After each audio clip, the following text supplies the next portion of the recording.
प्रथमं कवीनां यरुते त्वत्क्रियते किञ्चनारे महामर्कं माधवं चित्रमर्च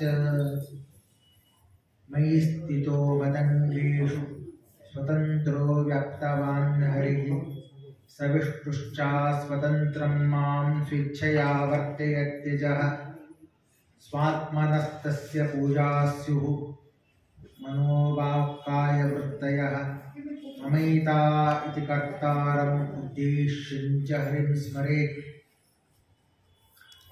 सृष्टिस्थितिविहेय दृशितमो बन्धमोक्षाश्च यस्मात् अस्य स्त्री ब्रह्म रुद्र प्रभृति सुरनरद्वेषशत्रात्मकस्य विष्णोर्व्यस्ता समस्ता सकलगुणनिधिः सर्वदोषोऽव्यपेतः पूर्णानन्दाव्ययो यो गुरुवति परमश्चिन्तयेतं महान्तं जन्माद्यस्य यतोऽन्वयादितरतश्चात्येष्वविघ्नेश्वरात् तेने ब्रह्महृदायादिकवये मुह्यन्ति यं सूरयः तेजो वारिमृदां यथा विनिमयो यत्र त्रिसर्गो मृषा धाम्ना स्वेद सदा निरस्तकुहकं सत्यं परं धीमहि यं प्रव्रजन्तमनुपेतमपेतकृत्यं द्वैपायनो विरहकातराजुहाव पुत्रेति तन्मयतया तरवो विनेदुः तं सर्वभूतहृदयं मुनिमानतोऽस्मि धर्मविज्ञानवैराग्यपरमेश्वर्यशालिनः आनन्दतीर्थभगवत्पादान् वन्दे निरन्तरं भवति यदनुभावादेडलोकोऽपि वक्मि जडमतिरपि जन्तुर्जायते प्राज्ञमौलिः सकलवचनतेजो देवता भारती सा ममोच्चदत्तां सन्निधिं मानसे च नमोऽस्तु तात्विका देवाः विष्णुभक्तिपरायणाः धर्ममार्गे प्रेरयन्तु भवन्तः सर्व एव हि नौमिं न्यायसुधादिकृर्जयमुनिं श्रीपादरासन्मणिं व्यासाद्यान् विविधागमाब्धिविहरान् श्रीवादिराजानपि वन्देऽहं सवरं रघुत्तमगुरुं गजद्यमारानिधिं श्रीसत्यव्रतराघवेन्द्रमुनिपान् सद्बोधसद्ध्यानपान् ध्यायां विबुधाचार्यं वेदज्ञानप्रचन्द्रं दुर्मतध्वान्तमार्ताण्डं सद्विध्यानमुनिं भजे सत्याविद्यकराब्जोत्तां पञ्चाशद्वर्षपूजकां सत्यप्रमोदतीर्थार्यान् नौमिन्यायसुधार्तां बन्धुस्त्वं गुरुरिष्टदैवतमिति त्वत्पादपङ्केरुहं प्राप्तं मां परिपालयेति सततं याचे निबद्धाञ्जलि चित्तं मद्गुणदोषचिन्तनविदो नूनं नाम कृताः श्रीसत्यात्मगुरोः तुदङ्घ्रियुगलं हित्वा नमे सद्गति यस्य प्रचण्डतपसा हनुमन् प्रसन्नः शस्त्रानुवादप्रतिदिन सदा वक्तः सज्ञानतीर्थवरशिष्यैति प्रसिद्धः श्रीवेङ्कटेशकविराट् पदमातनोतु विद्यापीठविदातारं विद्यावारिचन्द्रं विद्यार्थिवत्सलं वन्दे महामहिमसद्गुरुं सर्वविद्याप्रदातारं सर्वशास्त्रेषु कोविदं सर्वोपदेशकर्तारं तं वन्दे ज्ञानकेसरीं शुभां ध्यायन्ति ये कामान् गुरुदेवप्रसादजान् इतरान् अपपापोत्थान् तेषां विद्या फलिष्यति स्वस्तिस्तु अशेषसन्मङ्गलान् सन्तु श्लोके श्रवणपठनमात्रेण कदा वक्तुश्च श्रोतॄणां निखिलकलिकृतकल्मषोदरपटुधरे धर्मार्थिकसाधिनी भूति श्रीमद्भागवते अद्य किञ्चित् प्रमेयकथानारम्भः हरिः ओं हरिः ओं हरिः ओं।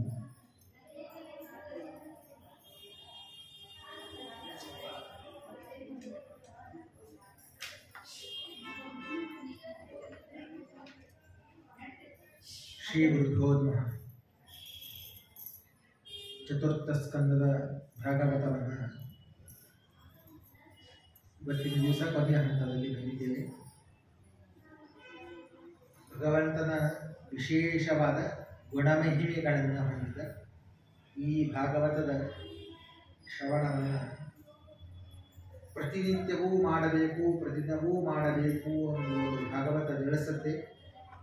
ಯಥಾಮತಿಯಾಗಿ ಯಥಾಶಕ್ತಿಯನುಸಾರವಾಗಿ ಭಾಗವತವನ್ನು ಕೇಳುವ ಪ್ರಯತ್ನವನ್ನು ಮಾಡಿದಾಗ ಜೀವನ ಸಾರ್ಥಕ. ಅನ್ನುವುದನ್ನು ನಾವು ತಿಳಿದುಕೊಳ್ಳಬೇಕು. ನಿನ್ನೆ ದಿವಸ ಕತೆ ಕೇಳಿದ ಹಾಗೆ ಜೀವನದಲ್ಲಿ ವೇಣ ಎಂಬುವ ರಾಜನಿಗೆ ಅವನಿಗೆ ಸಂಸ್ಕಾರಹೀನನಾದ ಮೇಲೆ ಪ್ರಜೆಗಳನ್ನು ರಕ್ಷಣೆಯನ್ನು ಮಾಡಬೇಕಾಗುವ ಸಂದರ್ಭದಲ್ಲಿಯೂ ಕೂಡ ಪ್ರಜೆಗಳೂ ಕೂಡ ಅಧರ್ಮಯುತರಾಗಿ ಎಲ್ಲವನ್ನು ನಾಶ ಮಾಡುವಂತಹ ಪ್ರಸಂಗ ಬಂದಿದೆ. ಸ್ವಯಂ ಋತುಚಕ್ರವರ್ತಿ ಬಂದು ಎಲ್ಲ ವಿಧವಾಗಿರುವಂತಹ ಸತ್ಕರ್ಮವನ್ನು ಮತ್ತೆ ಉಜ್ಜನಗೊಳಿಸಿದ. ಆ ಋತುಚಕ್ರವರ್ತಿ ಮುಂದೆ 100 ಅಶ್ವಮೇಧ ಯಾಗವನ್ನು ಮಾಡ್ತಾನೆ. ಅಶ್ವಮೇಧ ಯಾಗವನ್ನು ಮಾಡಿ ಅಲ್ಲಿ ಇಂದ್ರದೇವರಿಗೆ ವಿಶೇಷವಾಗಿರುವಂತಹದ್ದನ್ನು ಹೇಳಿದಾಗ ಬ್ರಹ್ಮದೇವರನ್ನು ಪ್ರಾರ್ಥಿಸಿಕೊಳ್ತಾರೆ. 100 ಅಶ್ವಮೇಧ ಯಾಗ ಆದರೆ ಅದು ಶತಕರ್ತು ಅಂತಂದ ಇಂದ್ರಪತಿ ಬರಬೇಕಾದ್ರೆ ಪ್ರಾರ್ಥಿಸಿಕೊಂಡಾಗ ಅದನ್ನು ಇಂದ್ರದೇವರಿಗೆ ಮತ್ತೆ ಪುನಃ ಸ್ಥಾನವನ್ನು ಬಿಟ್ಟುಕೊಟ್ಟು ಎಲ್ಲ ವಿಧವಾದ 3 ಲೋಕವನ್ನು ಆಳುವುದಕ್ಕಾಗಿ ಹೇಳಿ ಅನಂತರದಲ್ಲಿ ತನ್ನ ದೇಹವನ್ನು ಲಯಚಿಂತನೆಯನ್ನು ಮಾಡಿಕೊಂಡು ದೇಹವನ್ನು ಪರಿತ್ಯಾಗವನ್ನು ಮಾಡ್ತಾನೆ ಅನ್ನುವುದನ್ನು ಕೊನೆಯ ಭಾಗದಲ್ಲಿ ತಿಳಿಸ್ತಾನೆ.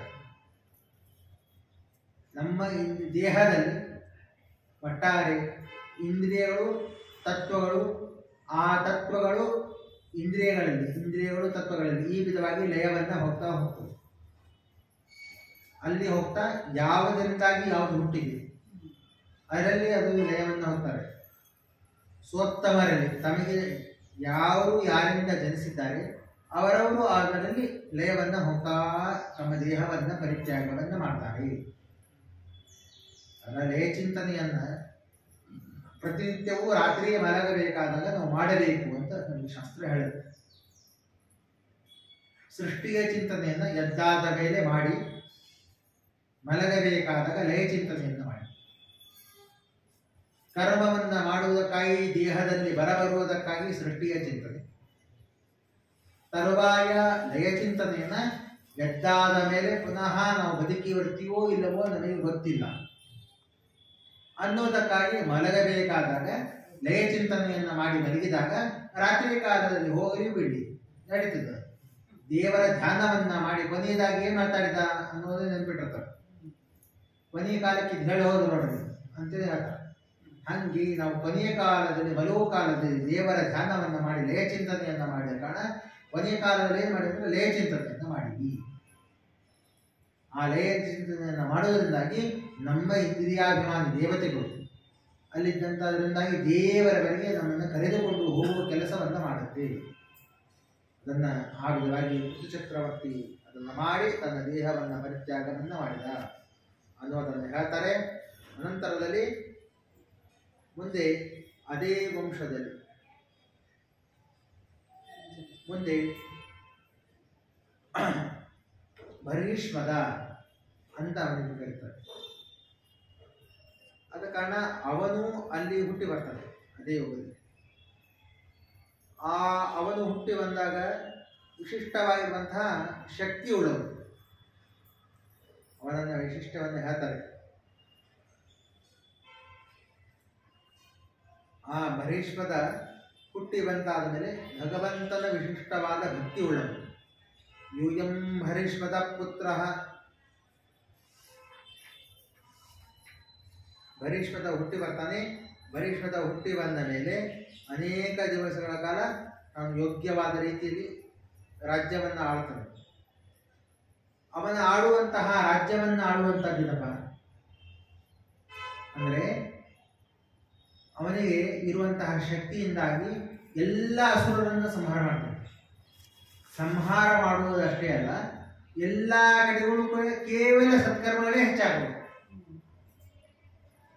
ರಾಮನ ರಾಜ್ಯ, ರಾಮಚಂದ್ರ ದೇವರು ಯಾವಾಗ ರಾವಣನ ಸಂಹಾರವನ್ನು ಮಾಡಿದ ಮೇಲೆ ಮತ್ತೆ ಬಂದು ಅಯೋಧ್ಯಕ್ಕೆ ಬಂದು ಸೇರಿದಾಗ ಮುಂದೆ ರಾಜ್ಯವನ್ನು ಆಳುವ ಕಾಲದಲ್ಲಿ ಅಲ್ಪಾಯುಷ್ಯ ಆದವ ಜನರೇ ಇರ್ತಿದ್ದಿಲ್ಲ ಎಂಬುವ ಇತ್ಯಾದಿಗಳ ಮಾತುಗಳನ್ನು ರಾಮರಾಜ್ಯದಲ್ಲಿ ನಾವು ಕೇಳ್ತೀವಿ. ಅಲ್ಪಾಯುಷ್ಯಗಳು ಆಗ್ತಾ ಇರಲಿಲ್ಲ ಅಂದ್ರೆ ಅಂತಹ ಇಡೀ ರಾಜ್ಯ ಅಯೋಧ್ಯದಲ್ಲೇನೆ ಯಾರೂ ಕೂಡ ಮುತ್ತೈದಿ ತೀರಿಕೊಂಡಳು ಅಥವಾ ಮುತ್ತೈದಿ ಇಲ್ಲದೇ ಇದ್ದಂತಹ ಊರಾಯಿತು ಅಂತ ಎಂದಿಗೂ ಇಲ್ಲ. ಆ ವಿಧವಾಗಿರುವಂತಹ ಸುಭಿಕ್ಷವಾಗಿರುವಂತಹ ಯೋಗ್ಯವಾದ ರಾಜ್ಯವನ್ನು ಅವರು ಆಳಿದರು. ಹಾಗೆ ಭರೀಷ್ಮದಲ್ಲಿ ವಿಶಿಷ್ಟವಾಗಿರುವಂತಹದ್ದು ಏನಂದ್ರೆ ಯಾವಾಗಲೂ ಕೂಡ ಯಜ್ಞವನ್ನ ಮಾಡೋದು. ಯಜ್ಞದಲ್ಲಿ ಅತಿ ನಿಷ್ಠಾತನಾಗಿರುವಂಥದ್ದು, ಕರ್ಮಕಾಂಡದಲ್ಲಿ ಅತಿ ನಿಪುಣನಾದದ್ದು. ಕೆಲವರು ಕರ್ಮದಲ್ಲಿ ತಮ್ಮನ್ನೇ ತಾವು ದೇವರಲ್ಲಿ ತೊಡಗಿಸಿಕೊಳ್ಳುವ ಕೆಲಸವನ್ನ ಮಾಡ್ತಾರೆ. ಅಂತಹ ವಿಶಿಷ್ಟವಾಗಿರುವಂಥದ್ದು, ಅಂತಹ ವಿಶಿಷ್ಟವಾಗಿರುವಂತಹ ಕಾರ್ಯವನ್ನು ಹೊಂದಿದಂಥವರು ಬಹುಜನರು. ಆದ ಕಾರಣ ಆಗ ದೇವರು ವಿಶೇಷವಾಗಿರುವಂತಹ ಶಕ್ತಿಯನ್ನು ಕೊಡ್ತಾರೆ. ಅಂತಹ ಶಕ್ತಿಯನ್ನು ಹೊಂದಿದಂತಹ ವಿಶಿಷ್ಟನಾದ ಪುರುಷ ಇವನು. ಆದ ಕಾರಣ ಅವನು ನಾನಾ ವಿಧವಾಗಿರುವಂತಹ ಕರ್ಮಗಳನ್ನು ಮಾಡ್ತಾನೆ. ಅವನ ಮನೆಗೆ ಬಂದರೆ ಅಸುರರು ರಾಕ್ಷಸರು ಇವರು ಬರಬಾರದು ಅನ್ನುವುದಕ್ಕಾಗಿ ಅವನ ಮನೆಯಲ್ಲಿ ಒಂದು ಸೂಚನೆ ಏನಂದ್ರೆ ಅಗ್ರಭಾಗ ಗರ್ಭವನ್ನು ಯಾರು ನೋಡಿದ್ದೀರಿ ಲಕ್ಷ್ಯವಿದೆ, ಮುಂದೆ ಚೂಪಾದ ಭಾಗ ಇರುತ್ತೆ. ಚೂಪಾಗಿರುವಂತಹ ಭಾಗ ಯಾವ ದಿಕ್ಕಿನ ಮುಖ ಮಾಡಿಕೊಂಡು ಹಾಕಿರ್ತಾರೆ ಅಂತ ಆ ವಿಧವಾದ ಕಾರ್ಯ ನಡೆದಿದೆ. ಮನೆಯಲ್ಲಿ ಯಾವ ಕಾರ್ಯಕ್ರಮ ನಡೆದಿದೆ ಅಂತ ತಿಳಿದುಕೊಳ್ಳುವ ಕ್ರಮ ಏನಂದ್ರೆ ದರ್ಭ ಯಾವ ಕ್ರಮದಲ್ಲಿ ಹಾಸಿದ್ದಾರೆ ಅದನ್ನು ನೋಡಿಕೊಂಡು ಕರ್ಮ ಆಗಿ ನಡೆದಿದೆ ಅಂತ ತಿಳಿದುಕೊಳ್ಳೋದು. ಇವನ ರಾಜ್ಯದಲ್ಲಿ ಯಾವಾಗಲೂ ಕೂಡ ಪೂರ್ವ ದಿಕ್ಕಕ್ಕೆ ಅಭಿಮುಖವಾಗಿಯೇ ಅಗ್ರವಾಗಿ ಉಳ್ಳಂತಹ ಧರ್ಮವನ್ನೇ ಹಾಸದು. ಅಂದ್ರೆ ಅಶುಭವಾಗಿರುವಂತಹ ಕರ್ಮ ಎಂದಿಗೂ ನಡೀತಾನೇ ಇದ್ದಿಲ್ಲ.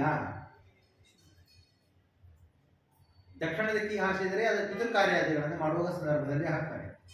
ಪೂರ್ವ ದಿಕ್ಕಿಗೆ ಹಾಕುವ ಎಲ್ಲ ಕರ್ಮಗಳು ಕೂಡ ದೇವತಾ ಕಾರ್ಯೋದ್ದೇಶಕವಾಗಿ ಯಜ್ಞಾದಿಗಳ ಕರ್ಮಕ್ಕೆ ಅನುಗುಣವಾಗಿರುವಂತಹ ಕಾರ್ಯವನ್ನು ನಿಮಿತ್ತಕವಾಗಿ ಹಾಕುವಂಥದ್ದು. ಆದ ಕಾರಣ ಆ ವಿಧವಾಗಿ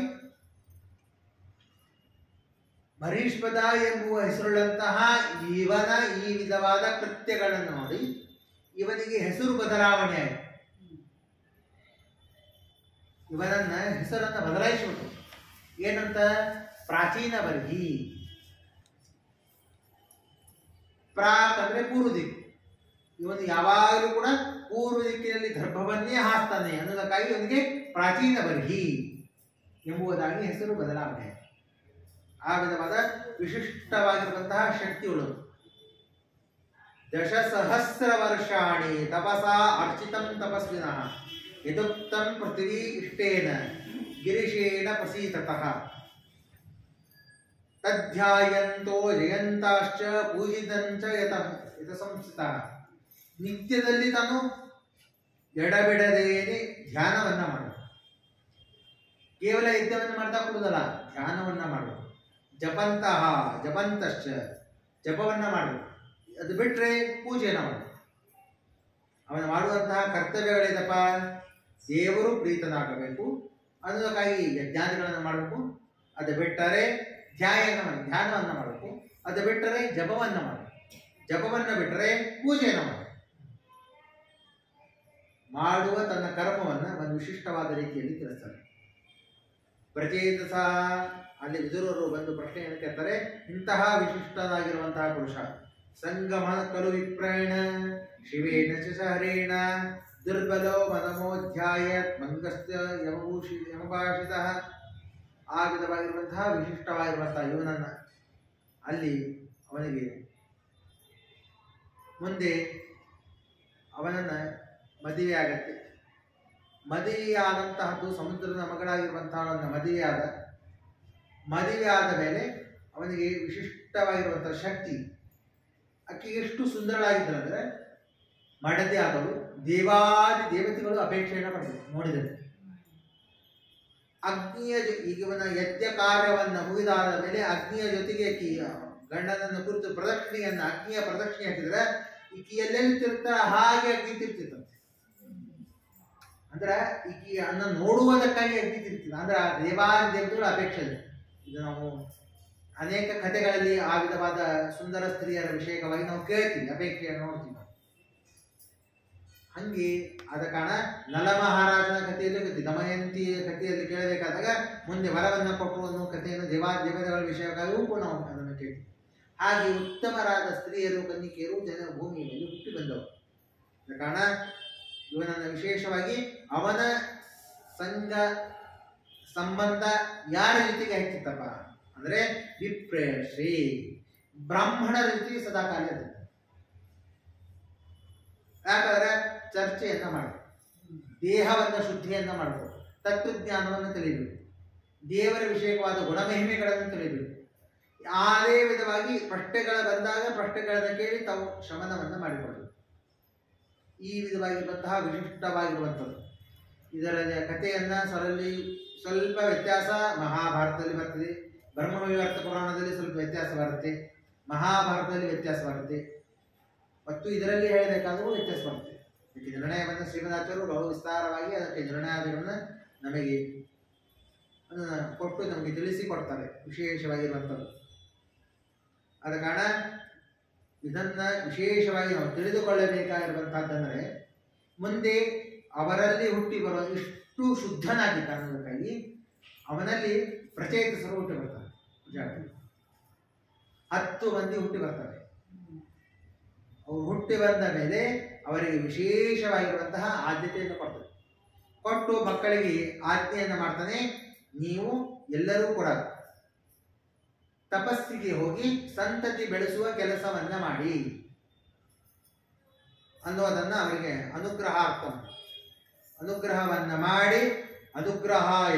ಅನುಗ್ರಹವನ್ನ ಮಾಡಿ ಆಶೀರ್ವಾದವನ್ನು ಮಾಡಿ ತಪಸ್ಸನ್ನು ಮಾಡಿ ಹೋಗಿ ಅಂತ ಈ ರೀತಿಯಾಗಿ ಅವರನ್ನ ಕೊಟ್ಟು ಕಳಿಸ್ತಾರೆ. ಅವರು ಎಲ್ಲರೂ ಕೂಡ ಹೋಗ್ತಾರೆ. ಹೋಗೋ ಕಾಲದಲ್ಲಿ ಮಧ್ಯದಲ್ಲಿ ಕರ್ದಮರು ಬರ್ತಾರೆ. ಅವರು ಕೂಡ ಏನೋ ತತ್ವೋಪದೇಶವನ್ನು ಮಾಡ್ತಾರೆ. ಗಂಧರ್ವರು ಬರ್ತಾರೆ, ಅವರು ಕೂಡ ಏನೋ ಉಪದೇಶವನ್ನು ಮಾಡ್ತಾರೆ. ಮತ್ತು ಇದರಲ್ಲಿ ಇರ್ತಕ್ಕಂಥದ್ದು ಕೊನೆಗೆ ಯಾರು ಬರ್ತಾರೆ ಅಂದ್ರೆ ರುದ್ರದೇವರು ಬರ್ತಾರೆ. ರುದ್ರದೇವರು ಬಂದು ಅವರಿಗೆ ಉಪದೇಶವನ್ನ ಮಾಡುವುದೇ ರುದ್ರಗೀತ. ಹೆಂಗ ಭಗವದ್ಗೀತಾ ಮುಂತಾದ ಶ್ರುತಿಗೀತ ಮೊದಲಾದ ಗೀತೆಗಳಿವೆ, ಹಾಗೆ ಇಲ್ಲಿ ಬರ್ತಕ್ಕಂಥ ಚತುರ್ಥ ಸ್ಕಂದದಲ್ಲಿ ಬರ್ತಕ್ಕಂಥದ್ದು ರುದ್ರಗೀತ. ರುದ್ರದೇವರು ಉಪದೇಶವನ್ನ ಮಾಡ್ತಾರೆ. ಅವರು ಹೇಳ್ತಾರೆ, ಯೂಯಂ ಭರಿಷ್ಮದ ಪುತ್ರ, ನೀವು ಭರಿಷ್ಮದ ಮಕ್ಕಳು, ನೀವು ಸಾಮಾನ್ಯರಲ್ಲ. ರುದ್ರದೇವರು ಹೇಳುವಂತಹ ಮಾತು. ಯಾಕ ವೃಶ್ಚಿಕಾಷ್ಟಪತಿತ ಅನುಗ್ರಹಾಯಾಪ್ತಯೇ ಭಕ್ತಂ ದರ್ಶನಂಚತಕೃತಂ. ಅದ ಕಾರಣ ವಿಶೇಷವಾಗಿರುವಂತಹದನ್ನ ಅವರನ್ನೇ ಯಾಕೆ ಅವರು ಹಿಡಿದುಕೊಂಡು ರುದ್ರದೇವರು ಮಾತಾಡಬೇಕು ಅಂದರೆ, ಅವರು ಹೇಳ್ತಾರೆ, ನೀವು ಸ್ವಯಂ ಬ್ರಹ್ಮದೇವರ ಒಂದು ಪುತ್ರರಾಗಿ ಹುಟ್ಟುವಂತಹ ಯೋಗ್ಯತಾ ಉಳ್ಳಂತಹ ಪುರುಷರು, ವಿಶಿಷ್ಟವಾದ ಸನ್ನಿಧಾನೋಪೇತರಾದವರು, ಅಂತಹ ಶಕ್ತಿಯನ್ನು ಹೊಂದಿದಂಥವರು. ನಾನು ಯಾವಾಗಲೂ ಕೂಡ ನಿಮಗೆ ಒಂದು ಉಪದೇಶವನ್ನು ಮಾಡ್ತೀನಿ ಕೇಳಿ ಅಂತ ಅವರು ಉಪದೇಶವನ್ನು ಮಾಡ್ತಾರೆ. ಯಹ ಪರಹ ತಪಸಃ ಸಾಕ್ಷಾತ್, ನೀವು ಯಾರನ್ನ ಕುರಿತು ತಪಸ್ಸನ್ನು ಮಾಡ್ತಾ ಅಪೇಕ್ಷೆಯನ್ನ ಮಾಡಿರಿ ಅವರನ್ನೇ ಹೇಗೆ ಚಿಂತನೆಯನ್ನು ಮಾಡ್ಕೊಂಡು ರುದ್ರದೇವರು ಹೇಳ್ತಾರೆ. ಭಗವಂತಂ ವಾಸುದೇವಂ ಪ್ರಪನ್ನಾಶ್ಚ ಪ್ರಿಯೋಹಿನಿ, ಯಾರು ನನಗೆ ಪ್ರೀತಿ ಪಾತ್ರರು ಅಂತನ್ನುವ ಪ್ರಶ್ನೆಯನ್ನ ರುದ್ರದೇವರು ಸ್ವಯಂ ತಮ್ಮ ಮಾತಿಂದ ಹೇಳ್ತಾರೆ. ರುದ್ರದೇವರು ಹೇಳುವಂತಹ ಮಾತಿನೆಂದರೆ, ಭಗವಂತಂ ವಾಸುದೇವಂ ಪ್ರಪನ್ನಾ ಸಹ ಪ್ರಿಯ ಹೀಮೆ, ಯಾರು ಭಗವಂತ ಇವು ನನ್ನ ಭಕ್ತ ಅಂತ ಸ್ವೀಕಾರ ಮಾಡ್ತಾನೆ ಅವರು ರುದ್ರದೇವರಿಗೆ ಪ್ರೀತಿ ಪಾತ್ರ. ಭಗವಂತ ಇವು ನನ್ನ ಭಕ್ತ ಅಂದ್ಕೊಳ್ಳಿಲ್ಲ ಅಂದ್ರೆ ರುದ್ರದೇವರಿಗೆ ಅವರು ಪ್ರೀತಿ ಪಾತ್ರ ಅಲ್ಲ ಅಂತ ಸ್ವಯಂ ರುದ್ರದೇವರು ಈ ಮಾತನ್ನು ಹೇಳ್ತಾರೆ. ಅನ್ನುವುದಕ್ಕಾಗಿಯೇ ವಿಶೇಷವಾಗಿ ಸ್ಥಾನಮಾನವನ್ನು ಕೊಟ್ಟು ರುದ್ರದೇವರಿಗೆ ಅಷ್ಟು ವಿಶೇಷವಾಗಿರುವಂತಹ ಉನ್ನತವಾದ ಸ್ಥಾನ ಅನ್ನುವುದಕ್ಕಾಗಿ ಅವರಿಗೆ ವೈಷ್ಣವಾಗ್ರೇಸರು ಅಂತ ಕೊಟ್ಟು ಭಕ್ತಿಯನ್ನು ನಮ್ಮಲ್ಲಿ ಹುಟ್ಟಿಸಿ. ಯಾಕೆ ದೇವರ ಹತ್ತಿರ ನೀವು ಭಕ್ತಿಯನ್ನು ಕೊಡದೇ ಇದ್ರೆ ನಾವು ದೇವರಲ್ಲಿ ಭಕ್ತಿಯನ್ನ ಮಾಡಲು ಸಾಧ್ಯವಾಗುವುದಿಲ್ಲ ಅನ್ನುವುದಕ್ಕಾಗಿ ರುದ್ರದೇವರು. ಆಮೇಲೆ ಅವರನ್ನ ವರ್ಣಿಸಬೇಕಾದಾಗ ಹೇಳ್ತಾರೆ ಸ್ವಧರ್ಮನಿಷ್ಠ, ನೀವು ಹೆಂಗಿದ್ದೀರಿ ಗೊತ್ತಾ ಅಂತವರನ್ನ ವರ್ಣನೆಯನ್ನು ಮಾಡ್ತಾರೆ.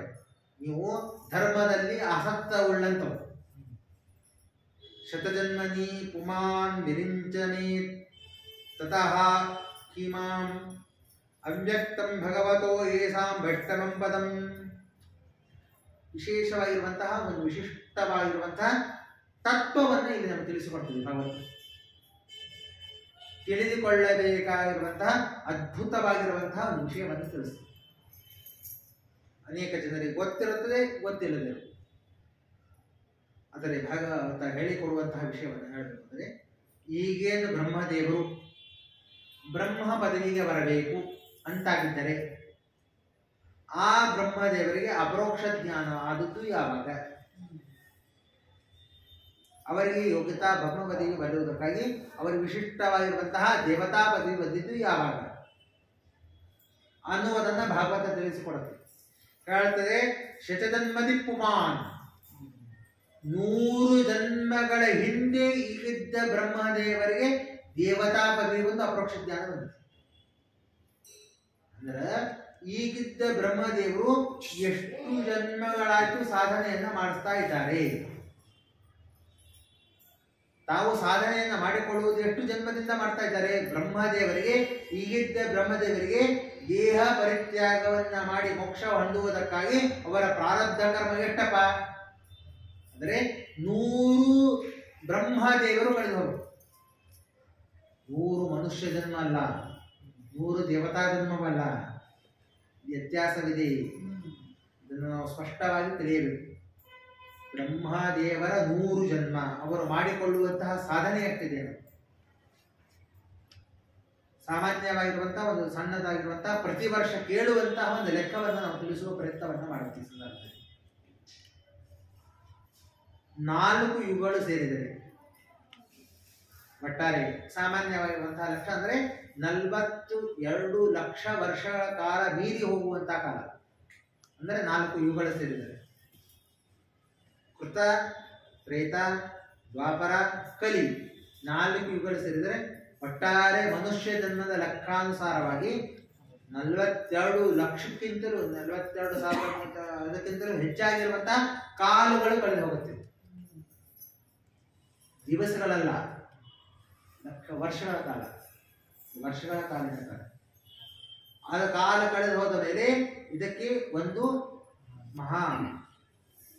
ಅಂದರೆ ಮಹಾಯುಗ ಅಂತ ಅದಕ್ಕೆ ಹೆಸರು. ಈ ಮಹಾಯುಗಗಳು ಒಟ್ಟಾರೆ 71 ಬಾರಿ ಆಗಬೇಕು. ಇಂಥ ಒಂದು ದಿವಸ ಅಲ್ಲ, 71 ಬಾರಿ ಆಗಬೇಕು. ಈ 71 ಬಾರಿಯಾದ ಮಹಾಯುಗವು ಹಿಂಗೇನೆ ರೊಟೇಟ್ 71 × 4 14, 4 ಅಲ್ಲ 14 ಒಂದೊಂದು ಮನ್ವಂತರಾಗ್ತವೆ. 71 ಬಾರಿ ಆದರೆ ಒಂದು ಮನ್ವಂತರ, ಹೀಗೆ 14 ಬಾರಿ ಆಗಬೇಕು. ಅಂದರೆ 71 × 14. ಆ ವಿಧವಾಗಿ ಆದಾಗ ಬ್ರಹ್ಮದೇವರಿಗೆ 12 ತಾಸು.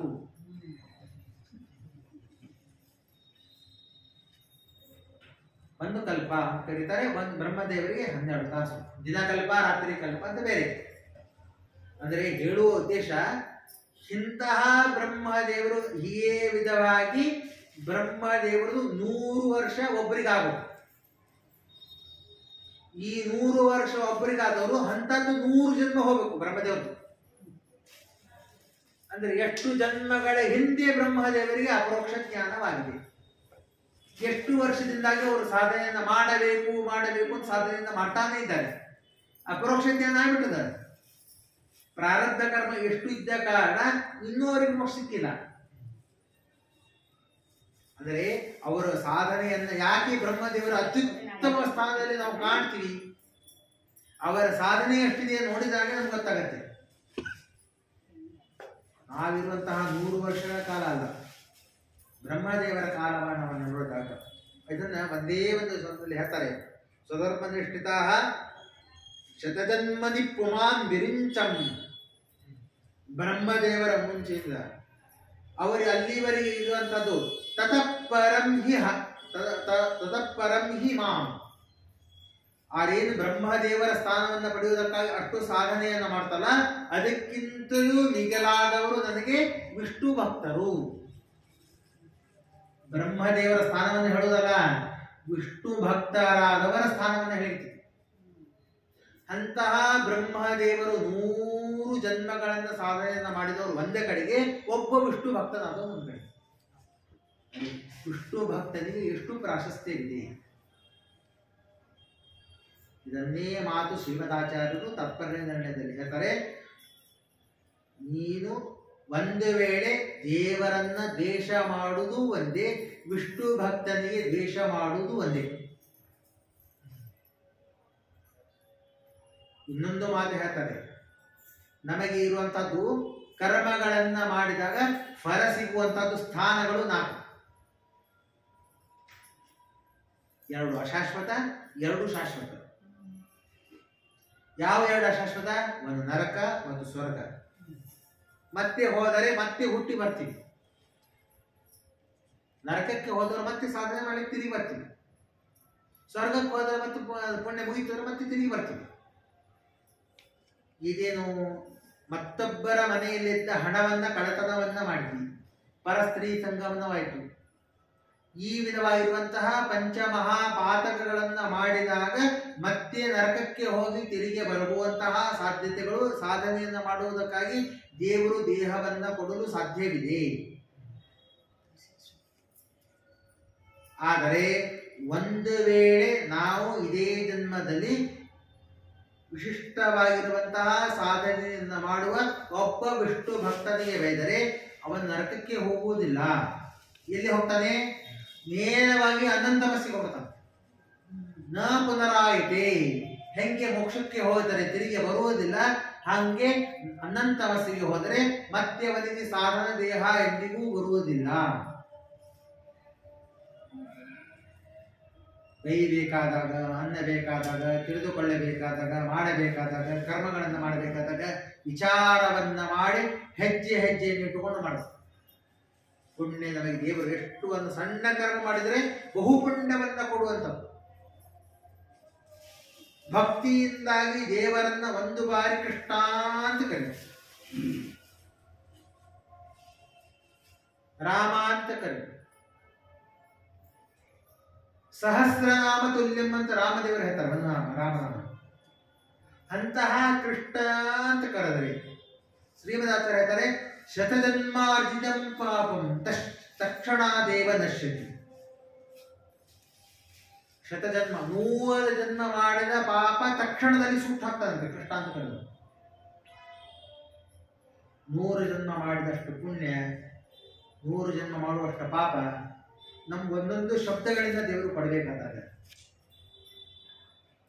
ಸಾಧನೆಯನ್ನ ಮಾಡಿಸ್ಬೇಕಾದಾಗ, ಈ ಸಾಧನೆಗೆ ವಿರುದ್ಧವಾದ ಒಂದೇ ಒಂದು ಕ್ಷಣ ವಿಚಾರವನ್ನ ಮಾಡದೇನೆ ವಿಷ್ಣು ಭಕ್ತರಿಗೆ ಬೈಬಿಟ್ರೆ ಎಲ್ಲ ಹೋಗುತ್ತೆ.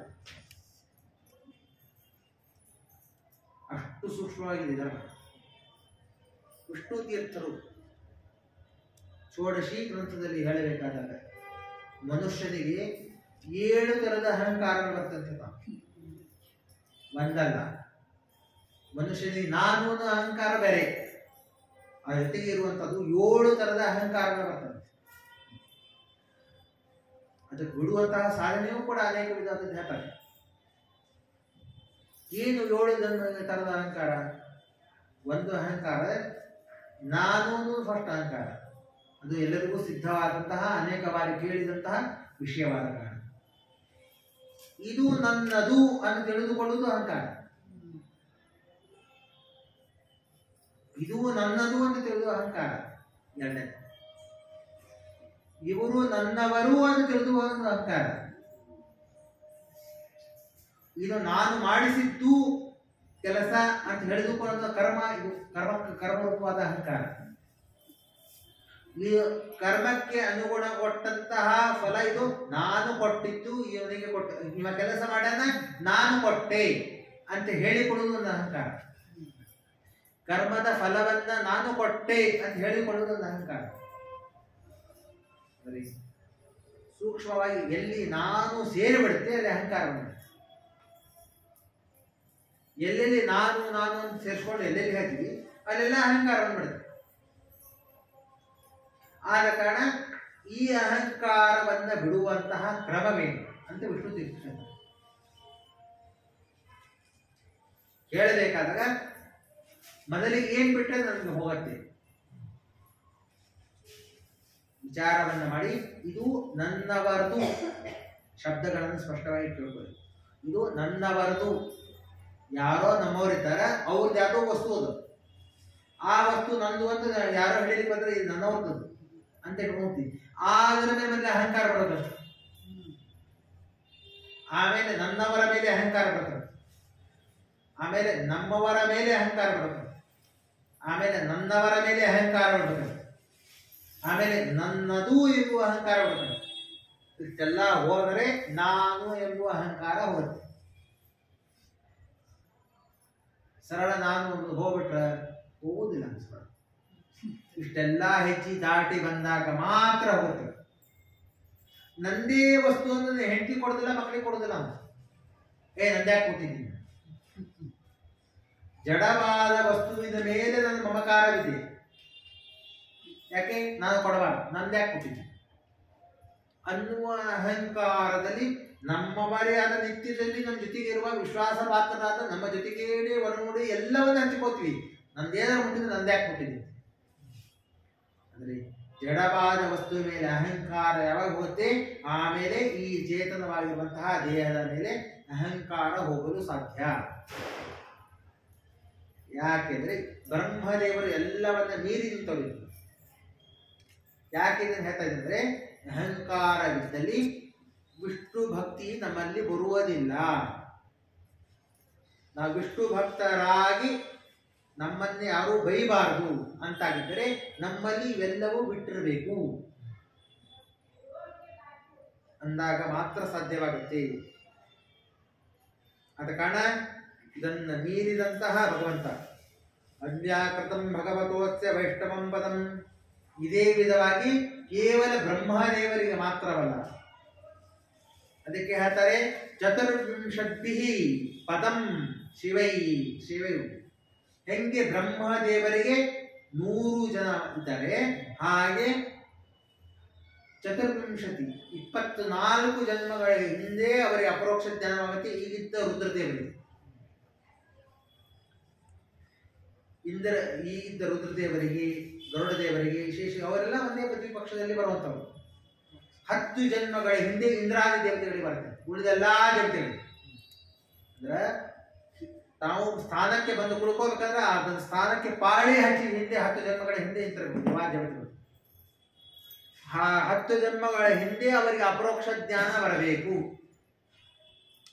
ನದೈವ ಪದವಿಂ ಪ್ರಾಪ್ತಾಃ ಬ್ರಹ್ಮ ದರ್ಶನ ವರ್ಜಿತಾಃ.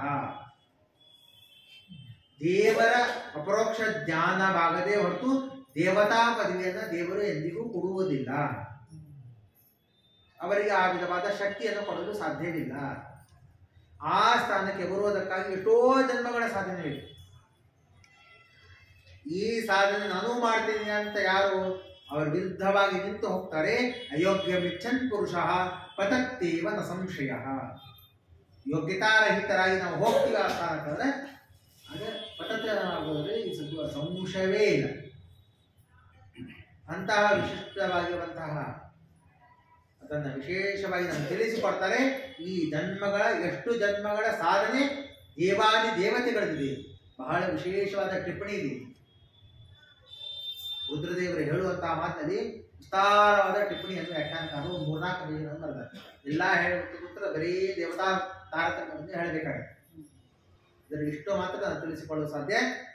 ಇಂತಹ ಉತ್ತಮ ಸ್ಥಾನ ಪದವಿಯನ್ನು ಹೊಂದಿದಂತಹ ಉತ್ತಮ ಸ್ಥಾನದಲ್ಲಿರುವಂತಹ ವಿಷ್ಣು ಭಕ್ತರಾಗಿರುವ ಶ್ರೇಷ್ಠರಾದ ರುದ್ರದೇವರು ಹೇಳುವಂತಹ ಮಾತು, ನೀವು ಏನೇ ಮಾಡ್ರಿ ವೈಷ್ಣವರಿಗೆ ವಿಷ್ಣು ಭಕ್ತರಿಗೆ ಎಂದೂ ಕೂಡ ದ್ವೇಷವನ್ನ ಮಾಡಬೇಡಿ. ವಿಷ್ಣು ಮೊದಲು ರುದ್ರದೇವರು 10 ಮಂದಿಗಳನ್ನು ಕೂಡಿಸಿಕೊಂಡು ಉಪದೇಶವನ್ನು ಮಾಡ್ತಾರೆ. ನೀವು ತಪಸ್ಸನ್ನು ಮಾಡ್ತಿರೋ ಬಿಡ್ತಿರೋ ಇದು ಮಾತ್ರ ಮಾಡಬೇಡಿ.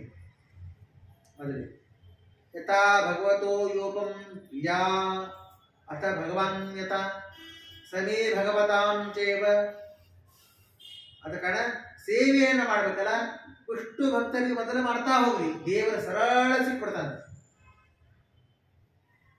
ನೀವು ಬೇರೆ ದಾರಿಯನ್ನು ಹುಡುಕ್ತಾ ಹುಡುಕ್ತಾ ಹೋಗ್ಬೇಡಿ. ವಿಷ್ಣು ಭಕ್ತರ ದಾರಿನಲ್ಲಿ ಅವರ ಸೇವೆಯನ್ನು ಮಾಡ್ತಾ ಹೋಗ್ಬಿಟ್ರೆ ಸಾಕು. ಆದ ಕಾರಣ ದಾಸರು ಕೇಳುವುದಷ್ಟೇ, ಸಂಘವಾಗಲಿ ಸಾಧು ಸಂಘವಾಗಲಿ. ಲಿಂಗದೇಹ ಭಂಗವಾಗಬೇಕಾದ್ರೆ ಸಂಘ ಯಾರ ಜೊತೆಗೆ ಆಗಬೇಕು? ಸಾಧುಗಳ ಜೊತೆಗೆ ಸಂಘ ಆಗಬೇಕು, ಜ್ಞಾನಿಗಳ ಜೊತೆಗೆ ಸಂಘವಾಗಬೇಕು. ಅಂದಾಗ ಮಾತ್ರ ಈ ಶರೀರಕ್ಕೆ ಉತ್ತಮವಾದ ಸಾಧನೆಯನ್ನ ಮಾಡಿಕೊಳ್ಳಲು ಅವಕಾಶ, ಮಾರ್ಗ ಎಲ್ಲವೂ ಸಿಗತ್ತೆ. ಇಲ್ಲದಿದ್ದರೆ ಸಿಗುವುದಿಲ್ಲ. ಏವಂ ವಿರಕ್ತಂ ಜಪ್ಯತ್ವಂ ಪವಿತ್ರಂ ಮಂಗಲಂ ಪರಂ. ವಿಶೇಷವಾಗಿ ಇದರ ಸಂದರ್ಭದಲ್ಲಿ ಹಿಂದೆ ಕೇಳಿರಬಹುದು, ಆದರೆ ಒಂದು ಮಾತು ಈ ಸಂದರ್ಭದಲ್ಲಿ ಸಾತ್ವಿಕವಾದ ಗುಣಗಳನ್ನು ಹೊಂದುವುದು ಬೇರೆ, ಸಾಧುವಾಗಿ ಸಜ್ಜನಾಗುವುದು ಬೇರೆ, ಎರಡು ಬೇರೆ. ಸಾತ್ವಿಕ ಗುಣ ಅಂದ್ರೆ ನಾನು ದೇವರನ್ನ ನಂಬತೀನಿ, ಇದು ಸಾತ್ವಿಕ ಗುಣ. ನಾನು ಮತ್ತೊಬ್ಬರಿಗೆ ಬೈಯುವುದಿಲ್ಲ, ಇದು ಸಾತ್ವಿಕ ಗುಣ. ಮತ್ತೊಬ್ಬರ ತಂಟೆಗೆ ಹೋಗುವುದಿಲ್ಲ, ಸಾತ್ವಿಕ ಗುಣ. ಮತ್ತೊಬ್ಬರನ್ನು ನಿಂದೆಯನ್ನು ಮಾಡುವುದಿಲ್ಲ, ಇದು ಸಾತ್ವಿಕ ಗುಣ. ಈ ಎಲ್ಲ ಸಾತ್ವಿಕ ಗುಣಗಳು. ಮತ್ತೊಬ್ಬರನ್ನು ಬೈಯುವುದಿಲ್ಲ, ಮತ್ತೊಬ್ಬರ ನಿಂದೆ ಮಾಡುವುದಿಲ್ಲ, ಮತ್ತೊಬ್ಬರ ತಂಟೆಗೆ ಹೋಗುವುದಿಲ್ಲ, ಏನೇ ಮಾಡುವುದಿಲ್ಲ. ಇದರ ಜೊತೆಗೆ ಅವನ ಒಳಗೆ ಇಷ್ಟೆಲ್ಲ ಗುಣಗಳಿದ್ದು ಅವನಲ್ಲಿ ವಿಷ್ಣು ಭಕ್ತಿ ಇತ್ತಂದ್ರೆ ಮಾತ್ರ ಇವುಗಳಿಗೆ ಸಾರ್ಥಕತೆ.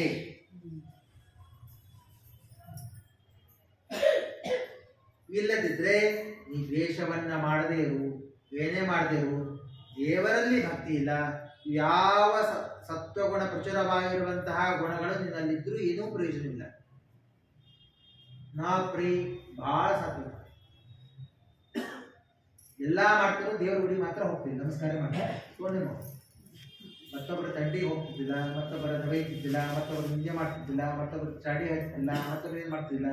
ಆದ್ರೆ ಒಂದಿಗೂ ದೇವರ ನಮಸ್ಕಾರ ಮಾಡ್ತಿಲ್ಲ, ತೋಣೆ ಮಾಡು. ಎಲ್ಲಾ ಸಾತ್ವಿಕ ಗುಣಗಳಿಗೆ ಏನೂ ಅರ್ಥವಿಲ್ಲ, ಏನೂ ಪ್ರಯೋಜನವಿಲ್ಲ. ಇದಕ್ಕೆ ಒಂದು ವಿಶೇಷವಾಗಿರುವಂತಹ ಏನಾದರೂ ಒಂದು ಮಹತ್ವ ಬೇಕಾದ್ರೆ ಅಲ್ಲಿ ಮೇಲೆ ಬೇಕು ವಿಷ್ಣು ಭಕ್ತಿ. ಇಲ್ಲದಿದ್ರೆ ಯಾವ ಸಾತ್ವಿಕ ಗುಣವೂ ಏನೂ ಪ್ರಯೋಜನವಿಲ್ಲ. ಇದು ಹೇಳಿದಂತಹ ಮಾತು ಕಪಿಲ ನಾಮಕನಾದ ಭಗವಂತ. ಭಕ್ತಿಯ ಲಕ್ಷಣಗಳನ್ನ, ಸಜ್ಜನ ಲಕ್ಷಣವನ್ನ ಹೇಳುವ ಸಂದರ್ಭದಲ್ಲಿ ಇದನ್ನು ಹೇಳ್ತದೆ. ಕಪಿಲ ನಾಮಕನಾದ ಭಗವಂತ ತೃತೀಯ ಸ್ಕಂದದ ಕೊನೆಯ ಭಾಗದಲ್ಲಿ ಈ ಮಾತನ್ನ ಕೇಳಿರ್ತೀರಿ, ಅನ್ನೋ ಕೈ ಬಹಳ ವಿಸ್ತಾರವಾಗಿ ಹೇಳಿರ್ತೀರಿ. ಆದ ಕಾರಣ ಭಗವಂತ ವಿಧವಾಗಿರುವಂತಹ ಗುಣಗಳನ್ನು ಹೊಂದಿದೆ. ಕಾರಣ ವಿಶೇಷವಾಗಿ ಸಜ್ಜನರ ಸಮೂಹ ಇದ್ದಲ್ಲಿ ಹೇಗಿರುತ್ತೆ, ಸಜ್ಜನರ ಸಮೂಹ ಇದ್ದಲ್ಲಿ, ಒಂದು ಸಂಘವಿದ್ದಲ್ಲಿ, ಸಮೂಹ ಇದ್ದಲ್ಲಿ ಹೇಗಿರುತ್ತೆ ಅನ್ನುವುದನ್ನು ನಾವು ತಿಳಿದುಕೊಳ್ಳಬೇಕು.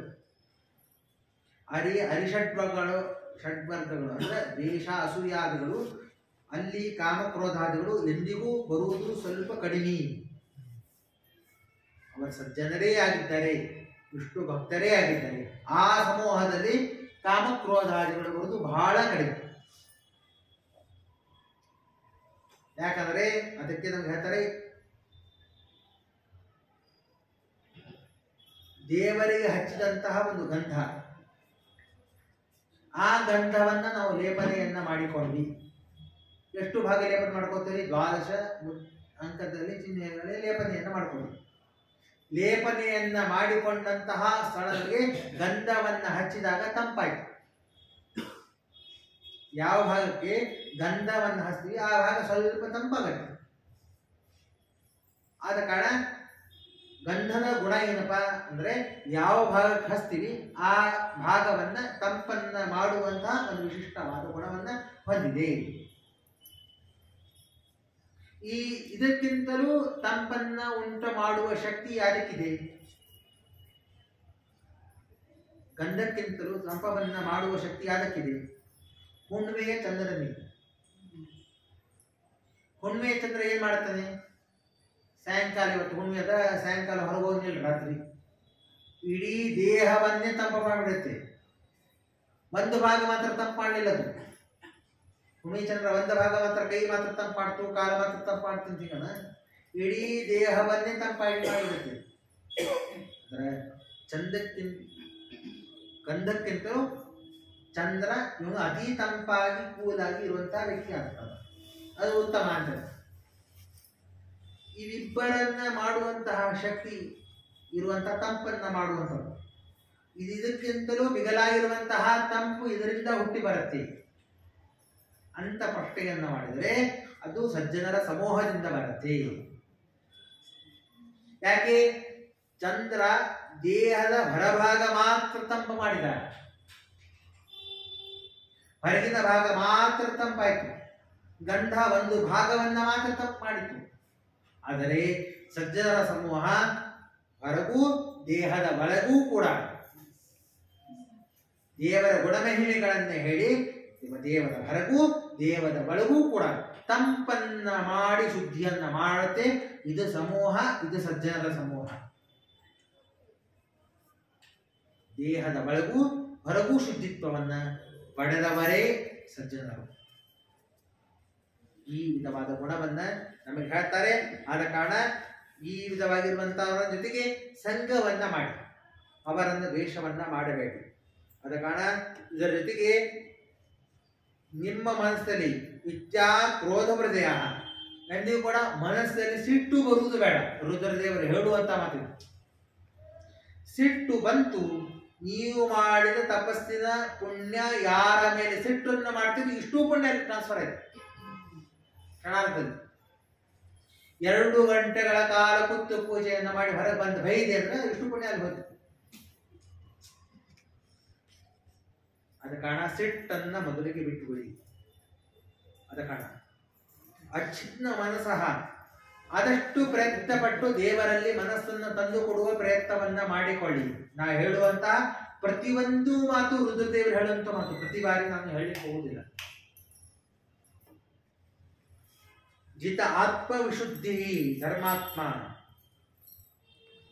ಅನ್ನುವುದಕ್ಕಾಗಿ ಪ್ರತಿ ಕ್ಷಣವೂ ರಾಮಮಂತ್ರವನ್ನ ಜಪವನ್ನ ಮಾಡ್ತಾನೆ. ಭಗವತ ಆರಾಧಸೆ ರಾಧ್ಯಂ ಸರ್ವಕ್ಷಮಃ ಆತ್ಮನೇ ನಮಃ ಅಂತ ಈ ರೀತಿಯಾಗಿ ದೇವರನ್ನು ನಮಸ್ಕಾರವನ್ನ ಮಾಡ್ತಾರೆ. ಈ ವಿಧವಾಗಿ ಈ ಎಲ್ಲ ಇಂದ್ರಿಯಗಳ ಪ್ರೇರಣೆಯಾಗಿ ನಮ್ಮಲ್ಲಿದ್ದು ದೇವರು ಕರ್ಮವನ್ನ ಮಾಡಿಸುವುದಕ್ಕಾಗಿ ಭಗವಂತನ ವಿಶಿಷ್ಟವಾದ ದೇವರ ಗುಣಮಯವೆಂದಕ್ಕೂ ನಮಃ ಪಂಕಜನಾಭಾಯ ಭೂತ ಸುಪ್ರೀಂದ್ರಿಯಾಯ ಚ ವಾಸುದೇವಾಯ ಶಾಂತಾಯ ಕೂಟಸ್ಥಾಯ ಸರೋಜಿಷಿ.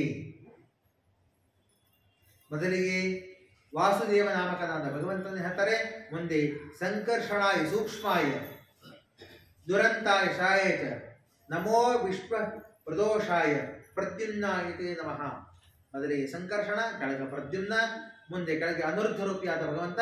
ಇದರ ಜೊತೆಗೆ ಭಗವಂತನ ವಿಶಿಷ್ಟವಾಗಿರುವಂತಹ ಎಲ್ಲ ಇಂದ್ರಿಯಗಳನ್ನು ನಿಗ್ರಹ ಮಾಡಿಕೊಂಡು ಕರ್ಮವನ್ನ ಮಾಡುವುದಕ್ಕಾಗಿ ವೃಷೇಂದ್ರಿಯ ಅಂತ ಋಷಿಕೇಶ ನಾಮಕನಾದ ಭಗವಂತ.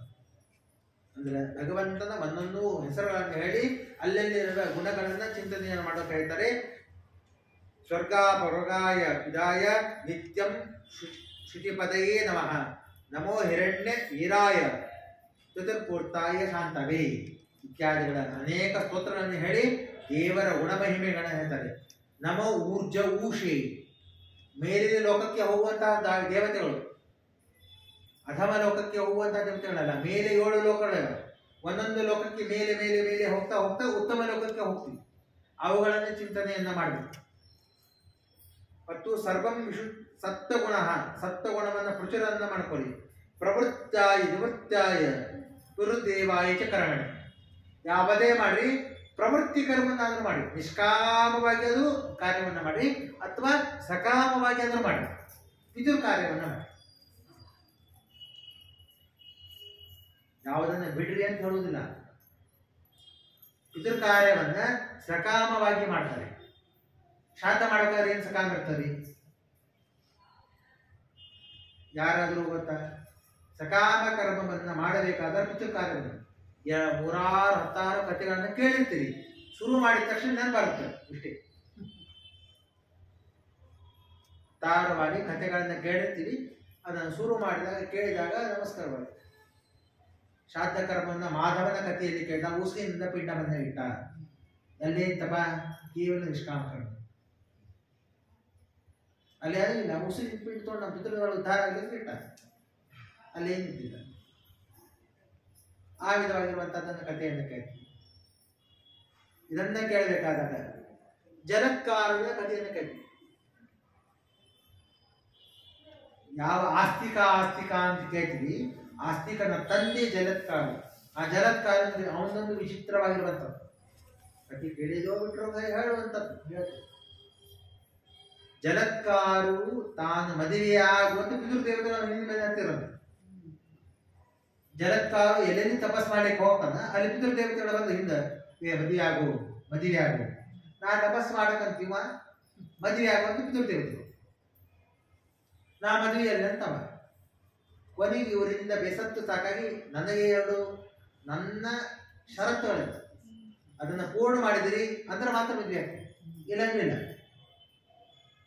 ಏನು ಒಂದು ನಾನು ಕನ್ಯೆಯನ್ನ ಕೊಡುವಂತ ಕೈ ಎತ್ತಿ ಕೇಳ್ತೀನಿ. ಕೇಳುವ ಮುಗಿಯುವುದರಲ್ಲಿ ನಾ ಕನ್ಯೆ ಕೊಡ್ತೀನಿ ಅವರಾಗೆ ಬರ್ಬೇಕು. ಕನ್ಯಾ ಸಿಗುವುದೇ ದರಸ ಕೈ ಎತ್ತಿದ್ರ ಬಾಂಧ್ ಕೊಡೋದು ಕೊಡ್ತಾರೆ. ಅದು ಎಲ್ಲಿ ಕೇಳ್ತೀನಿ, ಅದು ಒಂದು ಎಲ್ಲಿ ಕೇಳ್ತೀನಿ, ಕಾಡದ ಮಧ್ಯದಲ್ಲಿ ನಿಂತು ಕೇಳ್ತೀನಿ. ಈ ದುರ್ಗದ ಬೆಲ್ಲ ನಿಂತು ಮಧ್ಯದಲ್ಲಿ ಕೇಳ ಇಂಥದಕ್ಕೆ ಕೊಡುವುದಿಲ್ಲ. ಕಾಡದ ನಿಂತು ಯಾರು ಕೇಳ, ಕಾಡಿನಲ್ಲಿ ಮಧ್ಯದಲ್ಲಿ ಕೈ ಎತ್ತಿ ನಾನು ಕೇಳ್ತೀನಿ. ನಾನು ಮುಗಿಸ್ದಾಗ ಕೇಳಿ, ಇದು ಮೊದಲನೇದು.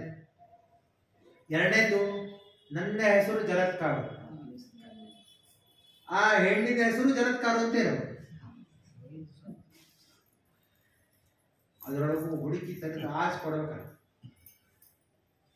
ಪಿತೃದೇವತೆಗಳ ಅನುಗ್ರಹವಿತ್ತು ಅಂತಾದ್ರೆ ಇಂಥವರು ನಮಗೆ ಸಿಗ್ತಾರೆ ಅನ್ನೋದಕ್ಕಾಗಿ ಜಲತ್ಕಾರನೇ ಸಾಕ್ಷಿ. ಕೈ ಎತ್ತಿ ಕಾಡಿನಲ್ಲಿ ಹೇಳುವ ಎರಡನೇ ಕ್ಷಣಕ್ಕೆ ತಂದು ಕೊಟ್ಟದಂತೆ ತಕ್ಷಕ. ನನ್ನ ತಂಗಿ ದಳ ಅವನ ಹೆಸರು ಜಲತ್ಕಾರು ಮದುವೆ ಆಗುದು ಅಂದ್ರೆ ಹೇಳುವ ಉದ್ದೇಶ ಇಂತಹ ಪಿತೃದೇವತೆಗಳ ಅನುಗ್ರಹವನ್ನ ಮಾಡುವುದಕ್ಕಾಗಿ ಸಿದ್ಧರಾಗಿ ನಿಂತಿರ್ತಾರೆ. ಸಂತತಿ ವರ್ಧನೆ ಆಗಬೇಕು ಪಿತೃ ಉದ್ದೇಶವಾಗಬೇಕು. ಪಿತೃದೇವತೆಗಳ ಅನುಗ್ರಹಬೇಕು, ಪಿತೃಗಳ ಅನುಗ್ರಹವಾಗಬೇಕು, ಪೂರ್ವಜರ ಅನುಗ್ರಹವಾಗಬೇಕು. ಅವರು ಕಾಯ್ತಾ ಇರ್ತಾರೆ. ಒಬ್ಬ ವಿಷ್ಣು ಭಕ್ತ ನಮ್ಮ ಕುಲದಲ್ಲಿ ಹುಟ್ಟಿದ ಅಂತಾರೆ ಆಗ ನಾವು ಎಷ್ಟು ಸಂತೋಷ ಪಡ್ತೀವಿ ಅದಕ್ಕಿಂತಲೂ 10 ಪಟ್ಟು ಸಂತೋಷವನ್ನ ಪಿತೃದೇವತೆಗಳು ಪಡ್ತಾರೆ. ನೃತ್ಯಂತಿ ಪಿತರಾಸ್ತರವೇ, ದೇವತೆಗಳ ಮುಂದೆ ಹೋಗಿ ನಿಂತು ಕುಣಿತಾರಂತೆ. ಎಲ್ಲಾ ಇಂದ್ರಾದಿ ದೇವತೆಗಳ ಮುಂದೆ ಕುಣಿದು ನಮ್ಮ ಮನೆಯಲ್ಲಿ ನಮ್ಮ ವಂಶೋದ್ಧಾರಕ ಹುಟ್ಟಿದ ಅಂತ ಕುಣಿತಾರೆ. ಅಂದ್ರೆ ಪಿತೃದೇವತೆಗಳ ಸಂತೋಷವನ್ನ ಸಕಾಮಕರದಿಂದ ಮದುವೆಗಾಗಿ ಮಾಡಿ, ಮಕ್ಕಳಿಗಾಗಿ ಮಾಡಿ ಬೇಕಲ್ಲ, ಅದಕ್ಕಾಗಿ ಸಕಾಮಕರ್ಮದಿಂದ ಮಾಡು. ನಿಷ್ಕಾಮವಾಗಿ ಮಾಡಬೇಕಲ್ಲ, ಅವದುದ್ದೇಶಕವಾಗಿಯೂ ಮಾಡಿ. ಯಾವ ರೀತಿಯಾಗಿ ಮಾನವನಿಗೆ ಅಪರೋಕ್ಷ ಜ್ಞಾನ ಬಂದು ಉತ್ತಮವಾಗಿರುವಂತಹ ತನ್ನ ಪಾಪಗಳನ್ನು ಕಳೆದುಕೊಂಡು ಮೋಕ್ಷಾದಿಗಳನ್ನು ಪಡೆಯುವಂತಹ ಶಕ್ತಿಯೂ ಕೂಡ ಬರಲಿಕ್ಕೆ ಸಾಧ್ಯ. ನಿಷ್ಕಾಮವಾಗಿಯೂ ಮಾಡಬಹುದು, ಸಕಾಮವಾಗಿಯೂ ಕೊಡಬಾರದು. ಪ್ರವೃತ್ತಿಶ್ಚ ನಿವೃತ್ತಿಶ್ಚ ಪಿತೃದೇವಾಶ್ಚ ಕರ್ಮಣೆ ನಮೋ ಧರ್ಮ ನಿರತಾಯ. ಆದರೆ ಧರ್ಮವನ್ನು ಬಿಟ್ಟು ಸರ್ವತಾ ಹೋಗಬೇಕು. ನಿಮ್ ಕೆಲಸ ಆಗಿಲ್ಲ, ಧರ್ಮ ಬಿಟ್ಟು ಹೋಗ್ಬಿಟ್ರೆ ಕೆಲಸ ಆಗಿಬಿಡುತ್ತೆ. ದೇವರು ಕೊಟ್ಟಿಲ್ಲ ಮಾತ್ರ ದೇವರನ್ನು ಬೈತಾ ಅಡ್ಡಾಡ್ಬಿಟ್ರೆ ದೇವರ ಕೆಲಸ ಮಾಡಿ ಕೊಟ್ಬಿಡ್ತಾನೆ, ಮತ್ತೊಬ್ಬರ ಮನೆ ಕೆಲಸ ಮಾಡಿ ಕೊಡ್ತಾರೆ. ಅದಕ್ಕೆ ಏನೂ ಕೇಳದೇನೆ ದೇವರು ಉತ್ತಮವಾದ ದೇಹವನ್ನ ಕೊಟ್ಟಿದ್ದಾನೆ, ಒಳ್ಳೆಯ ಇಂದ್ರಿಯಾದಿಗಳನ್ನು ಕೊಟ್ಟಾನೆ, ಶಕ್ತಿಯಿಂದ ಕೊಟ್ಟಿದ್ದಾನೆ, ಬಲವನ್ನ ಕೊಟ್ಟಿದ್ದಾನೆ, ಎಲ್ಲವನ್ನ ಕೊಟ್ಟಿದ್ದಾನೆ. ಕೇಳದೇನೆ ನಮಗೆ ಪರಿಪೂರ್ಣವಾದ ಅನುಗ್ರಹವನ್ನ ಮಾಡಿದಂತಹ ದೇವರಿಗೆ ಸರಿಯಾದ ಕ್ರಮದಲ್ಲಿ ನಾವು ಕೇಳಿಲ್ಲ ಅಂತ ಅರ್ಥ. ನಮ್ಮ ಕೇಳುವಂತಹ ಉದ್ದೇಶ ಸರಿಯಾಗಿಲ್ಲ ಅಂತ ಅರ್ಥ, ಮಾಡುವ ಕರ್ಮ ಸರಿಯಾಗಿಲ್ಲ ಅಂತ ಅರ್ಥ. ದೇವರು ಕೊಡಲು ಅಸಮರ್ಥ ಅಂತ ತಿಳಿದುಕೊಳ್ಳುವುದು ಸರ್ವಥಾ ತಪ್ಪು. ದೇವರನ್ನು ಕೊಡಲಿಕ್ಕೆ ಆಗುವುದಿಲ್ಲ ಅಂತ ಹೇಳುವುದು ಸರ್ವಥಾ ತಪ್ಪು. ದೇವರನ್ನ ಬೈದರೆ ಅಲ್ಲ ಅಲ್ಲ, ನಮಗೆ ಸರಿಯಾದ ಕ್ರಮದಲ್ಲಿ ನಾವು ದೇವರನ್ನ ಯಾಚನೆಯನ್ನ ಮಾಡಿಲ್ಲ. ಯಾಚನೆಯನ್ನ ಮಾಡಿದರೆ ದೇವರು ಪರಿಪೂರ್ಣವಾಗಿ ಕೊಡ್ತಾನೆ ಅನ್ನೋ ವಿಷಯಕ್ಕೆ ಸಂಶಯವೇ ಇಲ್ಲ ಅನ್ನುವುದನ್ನು ಇಷ್ಟು ವಿಶ್ವಾಸ ರುದ್ರದೇವರಿಗಿದೆ. ಆದ ಕಾರಣ ಇನ್ನೂ ಅನೇಕ ಮಾತುಗಳನ್ನು ಹೇಳ್ತಾರೆ. ಸಂಸಾರವನ್ನು ದಾಟಬೇಕಾದಾಗ, ಎಲ್ಲವನ್ನ ಪಡೆಯಬೇಕಾದಾಗ, ಧ್ಯಾನವನ್ನ ಮಾಡಬೇಕಾದಾಗ ದೇವರನ್ನು ಹೇಳ್ತಾರೆ ಶಂಖ ಚಕ್ರ ಗಢಾಪತಂ ಮಾಲಾಂಕುತ ಚಿಹ್ನಿತಂ. ಶಂಖ ಚಕ್ರ ಗದಾ ಪದ್ಮಗಳನ್ನು ಚಿಹ್ನೆಯನ್ನು ಮಾಡಿದ್ದಾನೆ, ಮಾಲೆಗಳನ್ನು ಧಾರಣೆ ಮಾಡಿದ್ದಾನೆ, ಸುಂದರವಾದ ಮುಖವುಳ್ಳವನಾಗಿದ್ದಾನೆ, ದೇವರನ್ನ ಮಾಡಿಸ್ತಾರೆ. ಇವೆಲ್ಲವನ್ನ ನೀವು ಧ್ಯಾನವನ್ನ ಮಾಡಿ ಅಂತ ರುದ್ರಗೀತೆಯಲ್ಲಿ ಬರ್ತಕ್ಕಂಥದ್ದು. ರುದ್ರಗೀತೆಯಲ್ಲಿ ಹೇಳ್ತೇನಪ್ಪ ಅಂದ್ರೆ ಕೇವಲ ರುದ್ರದೇವರು ದೇವರನ್ನ ವರ್ಣನೆ ಮಾಡ್ತಾರೆ. ಇದು ಹೇಳುವ ಉದ್ದೇಶ ಇಷ್ಟೇ. ರುದ್ರದೇವರಿಗೆ ಒಬ್ಬರು ಬಂದು ಕೇಳಿದರು, ದೇವರು ನಮ್ಮನ್ನೇ ಯಾಕೆ ಹುಟ್ಟಿಸಿ ತಾನೆ, ಹುಟ್ಟಿಸುವಂತಹ ಕೆಲಸವನ್ನು ದೇವರು ಯಾಕೆ ಮಾಡ್ತಾನೆ? ರುದ್ರದೇವರು ಉತ್ತರವನ್ನ ಏನಂತ ಕೊಟ್ಟರು ಅಂತಂದ್ರೆ ಹೇಳ್ತಾರೆ, ಬಾಲನ ಕ್ರೀಡನ ಕೈದ್ಯದ್ವ ಕ್ರೀಡತೆ ಅಸ್ಮಾಭಿರಚ್ಯುತ. ಅವರು ಹೇಳುವಂತಹ ಮಾತು, ದೇವರಿಗೆ ಆಟವಾಡುವುದಕ್ಕಾಗಿ ಆಟಿಕೆ ಸಾಮಾನು ಸಿಗಲಿಲ್ಲ ಅನ್ನುವುದಕ್ಕಾಗಿ ನಮ್ಮನ್ನ ಗೊಂಬೆಯನ್ನಾಗಿ ಮಾಡಿ ದೇವರು ಆಟವನ್ನ ಆಡಿಸ್ತಾನೆ. ಬಾಲನ ಕ್ರೀಡನ, ಬಾಲಕರೇನು ಆಡ್ತಾರೆ, ಆಟಿಕೆ ಸಾಮಾನು ತಗೊಂಡು ಆಟವನ್ನ ಆಡ್ತಾರೆ. ಕ್ರೀಡ ಯದ್ವತ ಅವರು ಯಾವ ರೀತಿಯಾಗಿ ಆಟವನ್ನ ಆಡ್ತಾರೆ ಅದೇ ಕ್ರಮದಲ್ಲಿ ದೇವರು ನಮ್ಮ ಜೊತೆಗೆ ಆಟವನ್ನ ಆಡ್ತಾನೆ. ಕ್ರೀಡತೆ ಅಸ್ಮಾಭಿಹಿ ಅಚ್ಯುತ, ನಾಶರಹಿತನಾದ ಭಗವಂತ ನಮ್ಮ ಜೊತೆಗೆ ಆ ವಿಧವಾದ ಆಟವನ್ನ ಆಡ್ತಾನೆ ಅನ್ನೋದಕ್ಕಾಗಿ ನಾವು ಆ ದೇವರ ಆಡಿಸುವಂತಹ ಒಂದು ಗೊಂಬೆ. ಆದ ಕಾರಣ ಸಂಸಾರ ಅನ್ನೋದು ಭಯವನ್ನ ಪಡದೇನೆ, ಸಂಸಾರ ಹೆಂಗಿದೆ ಅಂತಂದ್ರೆ ಆಡುವ ಮಕ್ಕಳು ಮನೆಯ ಕಟ್ಟಿದರು, ಆಟ ಸಾಕೆಂದರೆ ಬೆಳೆಸಿ ಓಡಿದರು, ಹೇಗಿದೆ ಸಂಸಾರ. ಇಷ್ಟು ಸರಳದರೇನ್ರಿ? ಹೀಗಿದೆ ಸರಳ. ಸರಳ ಕಾಣಿಸುವುದಿಲ್ಲಲ್ಲ, ಮತ್ತೆ ಕಾಣಿಸುವುದಿಲ್ಲ. ಯಾಕೆ? ನಾವು ನಮ್ಮ ಇಂದ್ರಿಯ ಮೇಲೆ ಅಭಿಮಾನವನ್ನ ಪಟ್ಟ ಕಾರಣ, ನನ್ನದು ನಮ್ಮದು ಅಂತ ಅಂಟಿಕೊಂಡ ಕಾರಣ ನಮಗೆಂದಿಗೂ ಕೂಡ ಹೋಗುವುದಿಲ್ಲ. ಯಮ ದಾಸರ ಹಾಡಿನಲ್ಲಿ ಹೇಳ್ಬೇಕಾದಾಗ, ಹಾಡು ನೆನಪು ಬರ್ತಾ ಇಲ್ಲ ಆದ್ರೆ ಹೇಳ್ತೀವಿ ಉದ್ದೇಶ ಅಂದ್ರೆ, ಯಮದೇವರು ಬಂದು ನಿನ್ನ ಆಯುಷ್ಯ ಮುಗಿತ ನೀ ಬಾ ಅಂತ ಕರೆದಂತ. ನಿನ್ನ ಆಯುಷ್ಯ ಮುಗಿದು ನೀ ಬಾ ನನ್ನ ಜೊತೆಗೆ ಅಂತಷ್ಟೇ. ನಾ ಬರ್ಬೇಕಂತೆ ಇತ್ತು, ನನಗೆಲ್ಲಾ ಅಪೇಕ್ಷೆಗಳು ಹೋದಾಗ ನನ್ನ ಸೊಸಿ ಬಸರಿದ್ದಾಳ, ಕೂಸನ್ನು ನೋಡ್ಕೊಂಡು ಬರ್ತೀನಿ, ಬೇರೆ ಏನಿಲ್ಲ. ನನ್ನ ಸೊಸಿ ಬಸರಿದ್ದಾಳ, ಕೂಸನ್ನ ನೋಡಿಕೊಂಡು ಬಂದ್ಬಿಟ್ಟೆ, ಬೇರೆ ಏನಿಲ್ಲ. ಕೂಸು ಹುಟ್ಟಿತು, ಹುಟ್ಟಿ ಆದ್ಮೇಲೆ ಯಮದೇವರು ಮತ್ತೆ ಬಂದ್ರಂತ, ಮುಗಿತಲ್ಲ ಕೂಸು ಹುಡ್ತಲ್ಲ ಬಾ.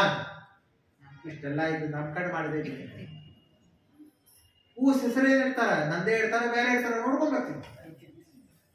ಅಂದ್ರೆ ಮನುಷ್ಯನಿಗೆ ಅಪೇಕ್ಷಾ ಅನ್ನೋದು ಹೇಗಿರತ್ತೆ? ಕಾಮನೆ ಎಂದಿಗಾದರೂ ಮುದೀತ,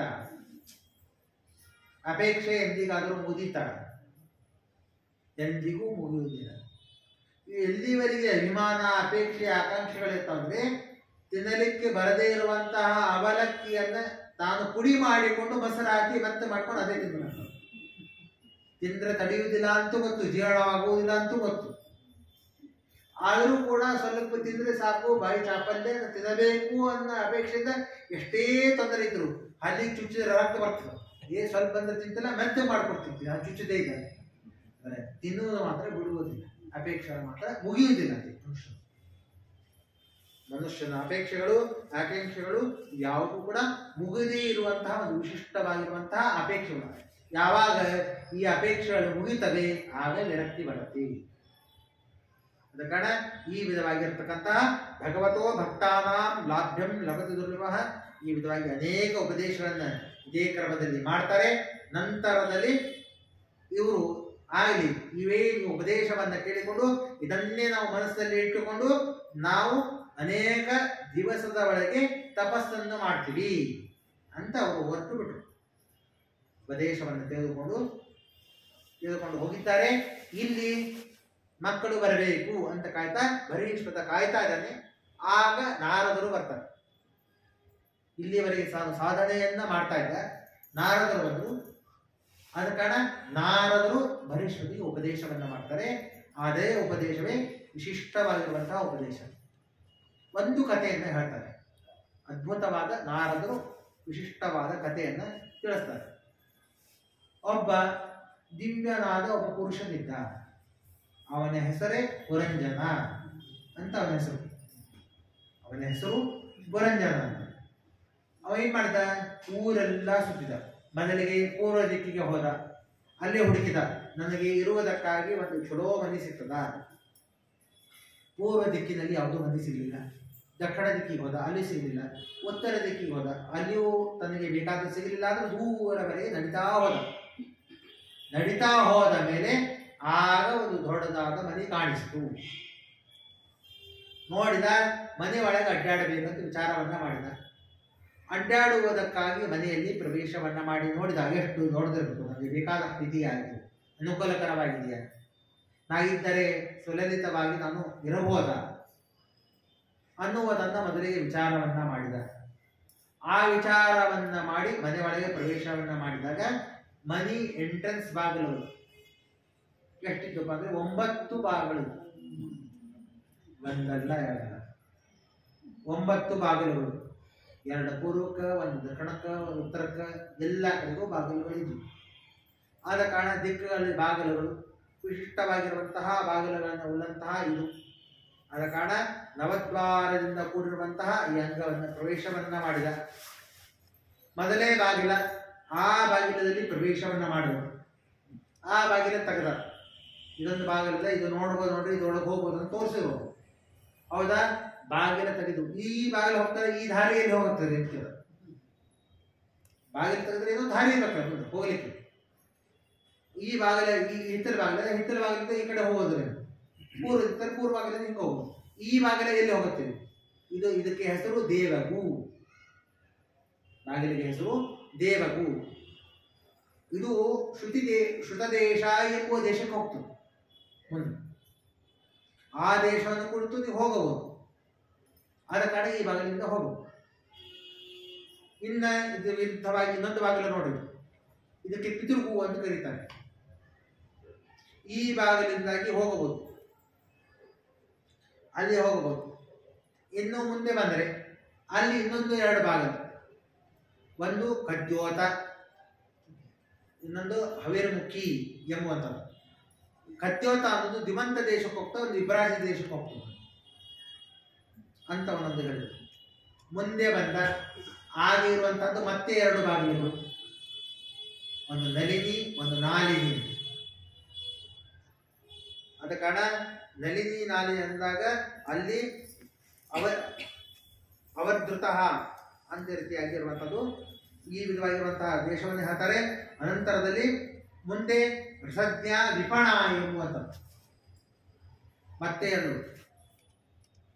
ಮುಂದೆ ಹೋದಾಗ ಆಸುರಿ ಎಂಬುವಂತ ಈ ವಿಧವಾಗಿ 9 ದ್ವಾರಗಳಿಂದ ಕೂಡಿದಂತಹ ದೇಹವನ್ನ ತಾನು ಪ್ರವೇಶವನ್ನ ಮಾಡಿದ, ಮನೆಯನ್ನ ಪ್ರವೇಶವನ್ನ ಮಾಡಿದ. ಮನೆಯೊಳಗೆ ಇಷ್ಟು ದೊಡ್ಡ ಮನೆ ಅದ, ಒಂದೇ ಬಾಗಿಲಿದ್ರೆ ಸ್ವಚ್ಛ ಮಾಡಲಿಕ್ಕೆ ಸಾಧ್ಯ. 9 ದ್ವಾರಗಳಿದ್ರೆ ಅದನ್ನು ಹೆಂಗಿರ್ಬೇಕು?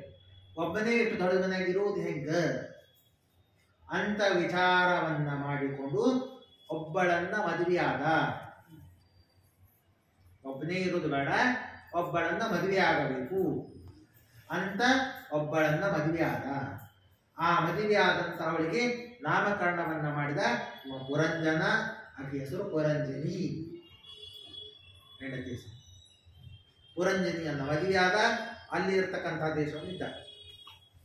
ಇಲ್ಲ, ನಾನು ಇಲ್ಲಿದ್ದು ಎಲ್ಲವಾದ ಸುಖವನ್ನು ಅನುಭವಿಸಬೇಕು, ದೊಡ್ಡ ಮನೆ ತಗೊಂಡಿದ್ದೇವೆ, ನಮ್ಮನ್ನ ರಕ್ಷಣೆ ಮಾಡೋರು ಯಾರು ಬೇಕಲ್ಲ. ಅದರ 5 ಸರ್ಪದ ಹಾವನ್ನ ತನ್ನ ಜೊತೆಗೆ ಇಟ್ಟುಕೊಂಡ. ಸರ್ಪದ ಹಾವನ್ನ ತನ್ನ ಜೊತೆಗೆ ಇಟ್ಟುಕೊಂಡ.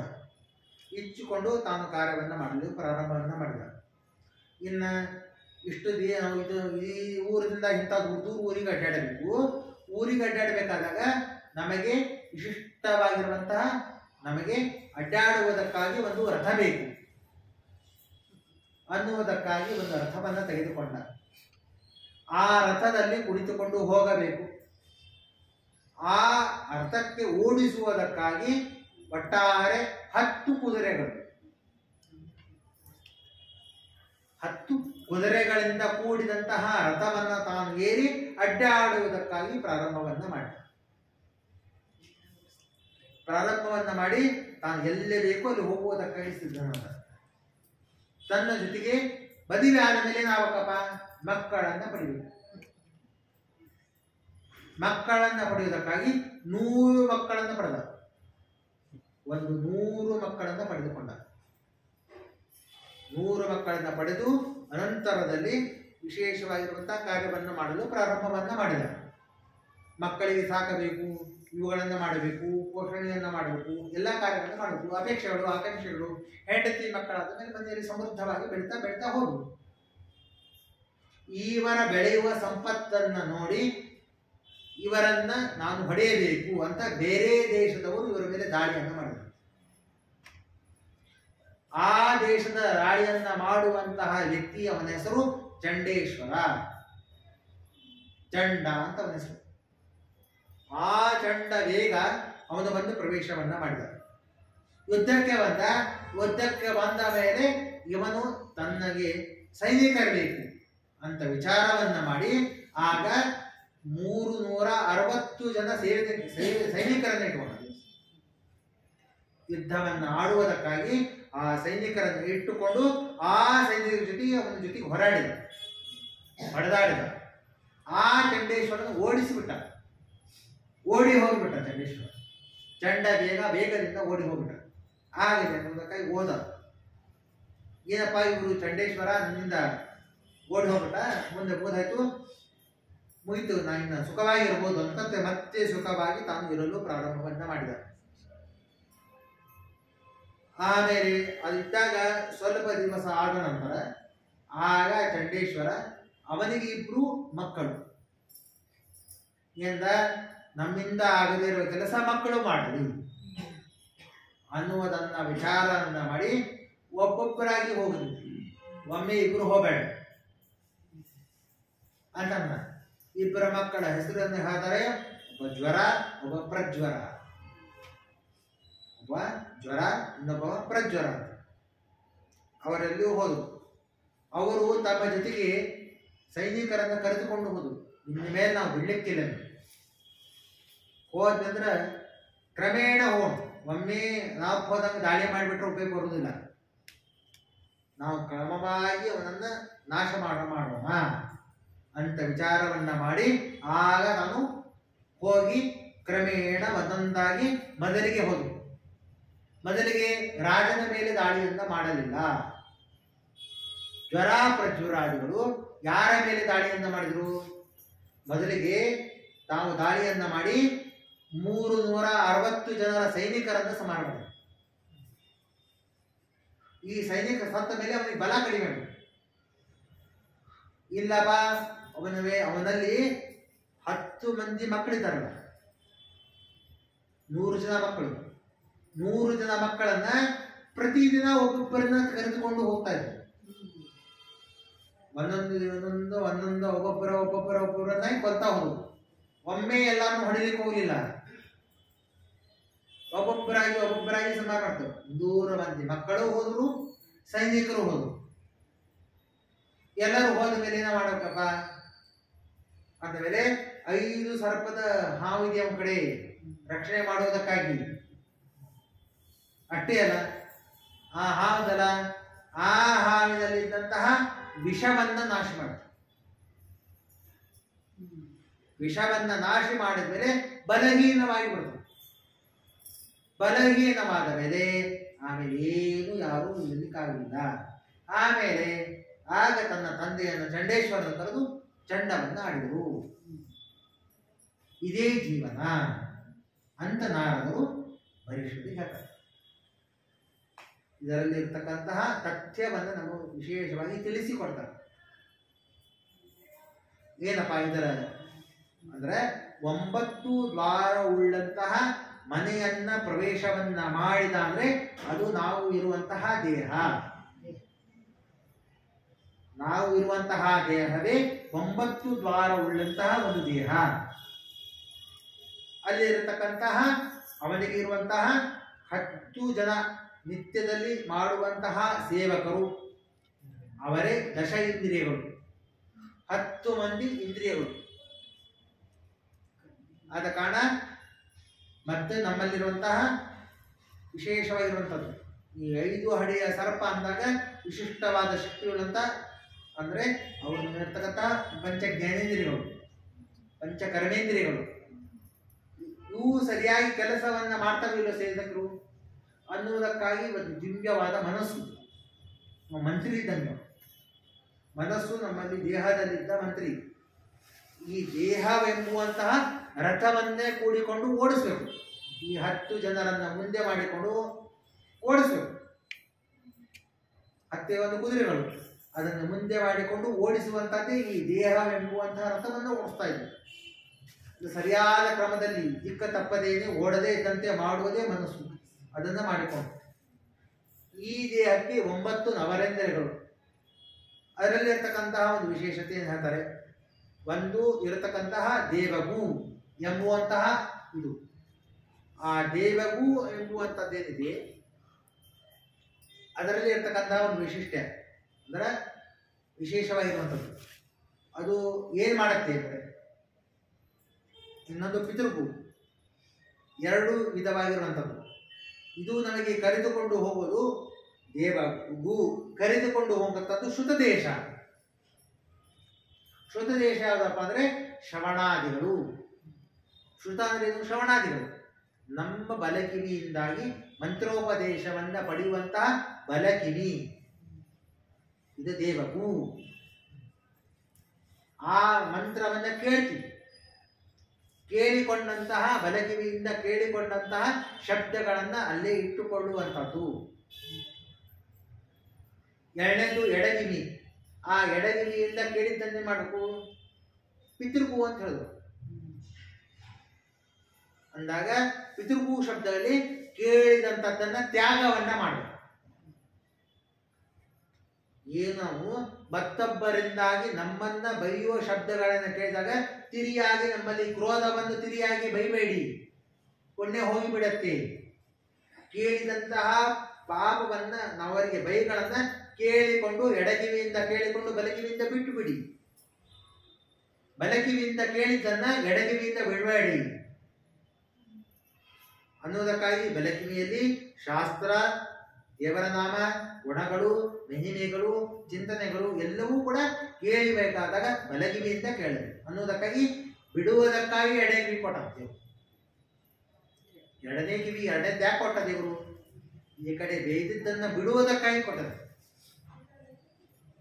ಒಂದನ್ನ ಕೇಳಿದನ್ನ ಇಟ್ಟುಕೊಳ್ಳುವುದಕ್ಕಾಗಿ 2 ಕಿವಿಗಳು ದೇವರು ಕೊಟ್ಟಿದ್ದು. ಇನ್ನು ಮುಂದೆ ಇರುವಂತಹ ಇನ್ನೊಂದು 2 ದ್ವಾರಗಳು ಕದ್ಯೋತ ಮತ್ತು ಹವಿರ್ಮುಖ. ಅಂದ್ರೆ ಒಂದು ಶ್ವಾಸವನ್ನ ತೆಗೆದುಕೊಳ್ಳಬೇಕಾದಾಗ ಸುಗಂಧವನ್ನ ತೆಗೆದುಕೊಳ್ಳುವುದಕ್ಕಾಗಿ ಮೂಗು, ಇನ್ನೊಂದು ಶ್ವಾಸವನ್ನು ಬಿಡುವುದಕ್ಕಾಗಿ. ಅಂದ್ರೆ ನಮ್ಮಲ್ಲಿದ್ದ ಒಳಗಡೆ ಇದ್ದ ಪಾಪುರುಷನಾಗಲಿ ಅಥವಾ ಕಲ್ಮಶವಾಗಲಿ ಹೊರಸಾಗಲಿ ಎಲ್ಲವನ್ನ ಬಿಡುವುದಕ್ಕಾಗಿ ಇನ್ನೊಂದು. ಆದ ಕಾರಣ ಈ ವಿಧವಾಗಿರುವಂಥದ್ದು. ಇನ್ನು ಮುಖದಲ್ಲಿ ಇರತಕ್ಕಂಥ ಇದು ಇನ್ನೊಂದು ನಳಿನಿ ಮತ್ತು ನಾಲಿನಿ ಅಂತಿದೆ ಇರತಕ್ಕಂತಹ ದೇಶ.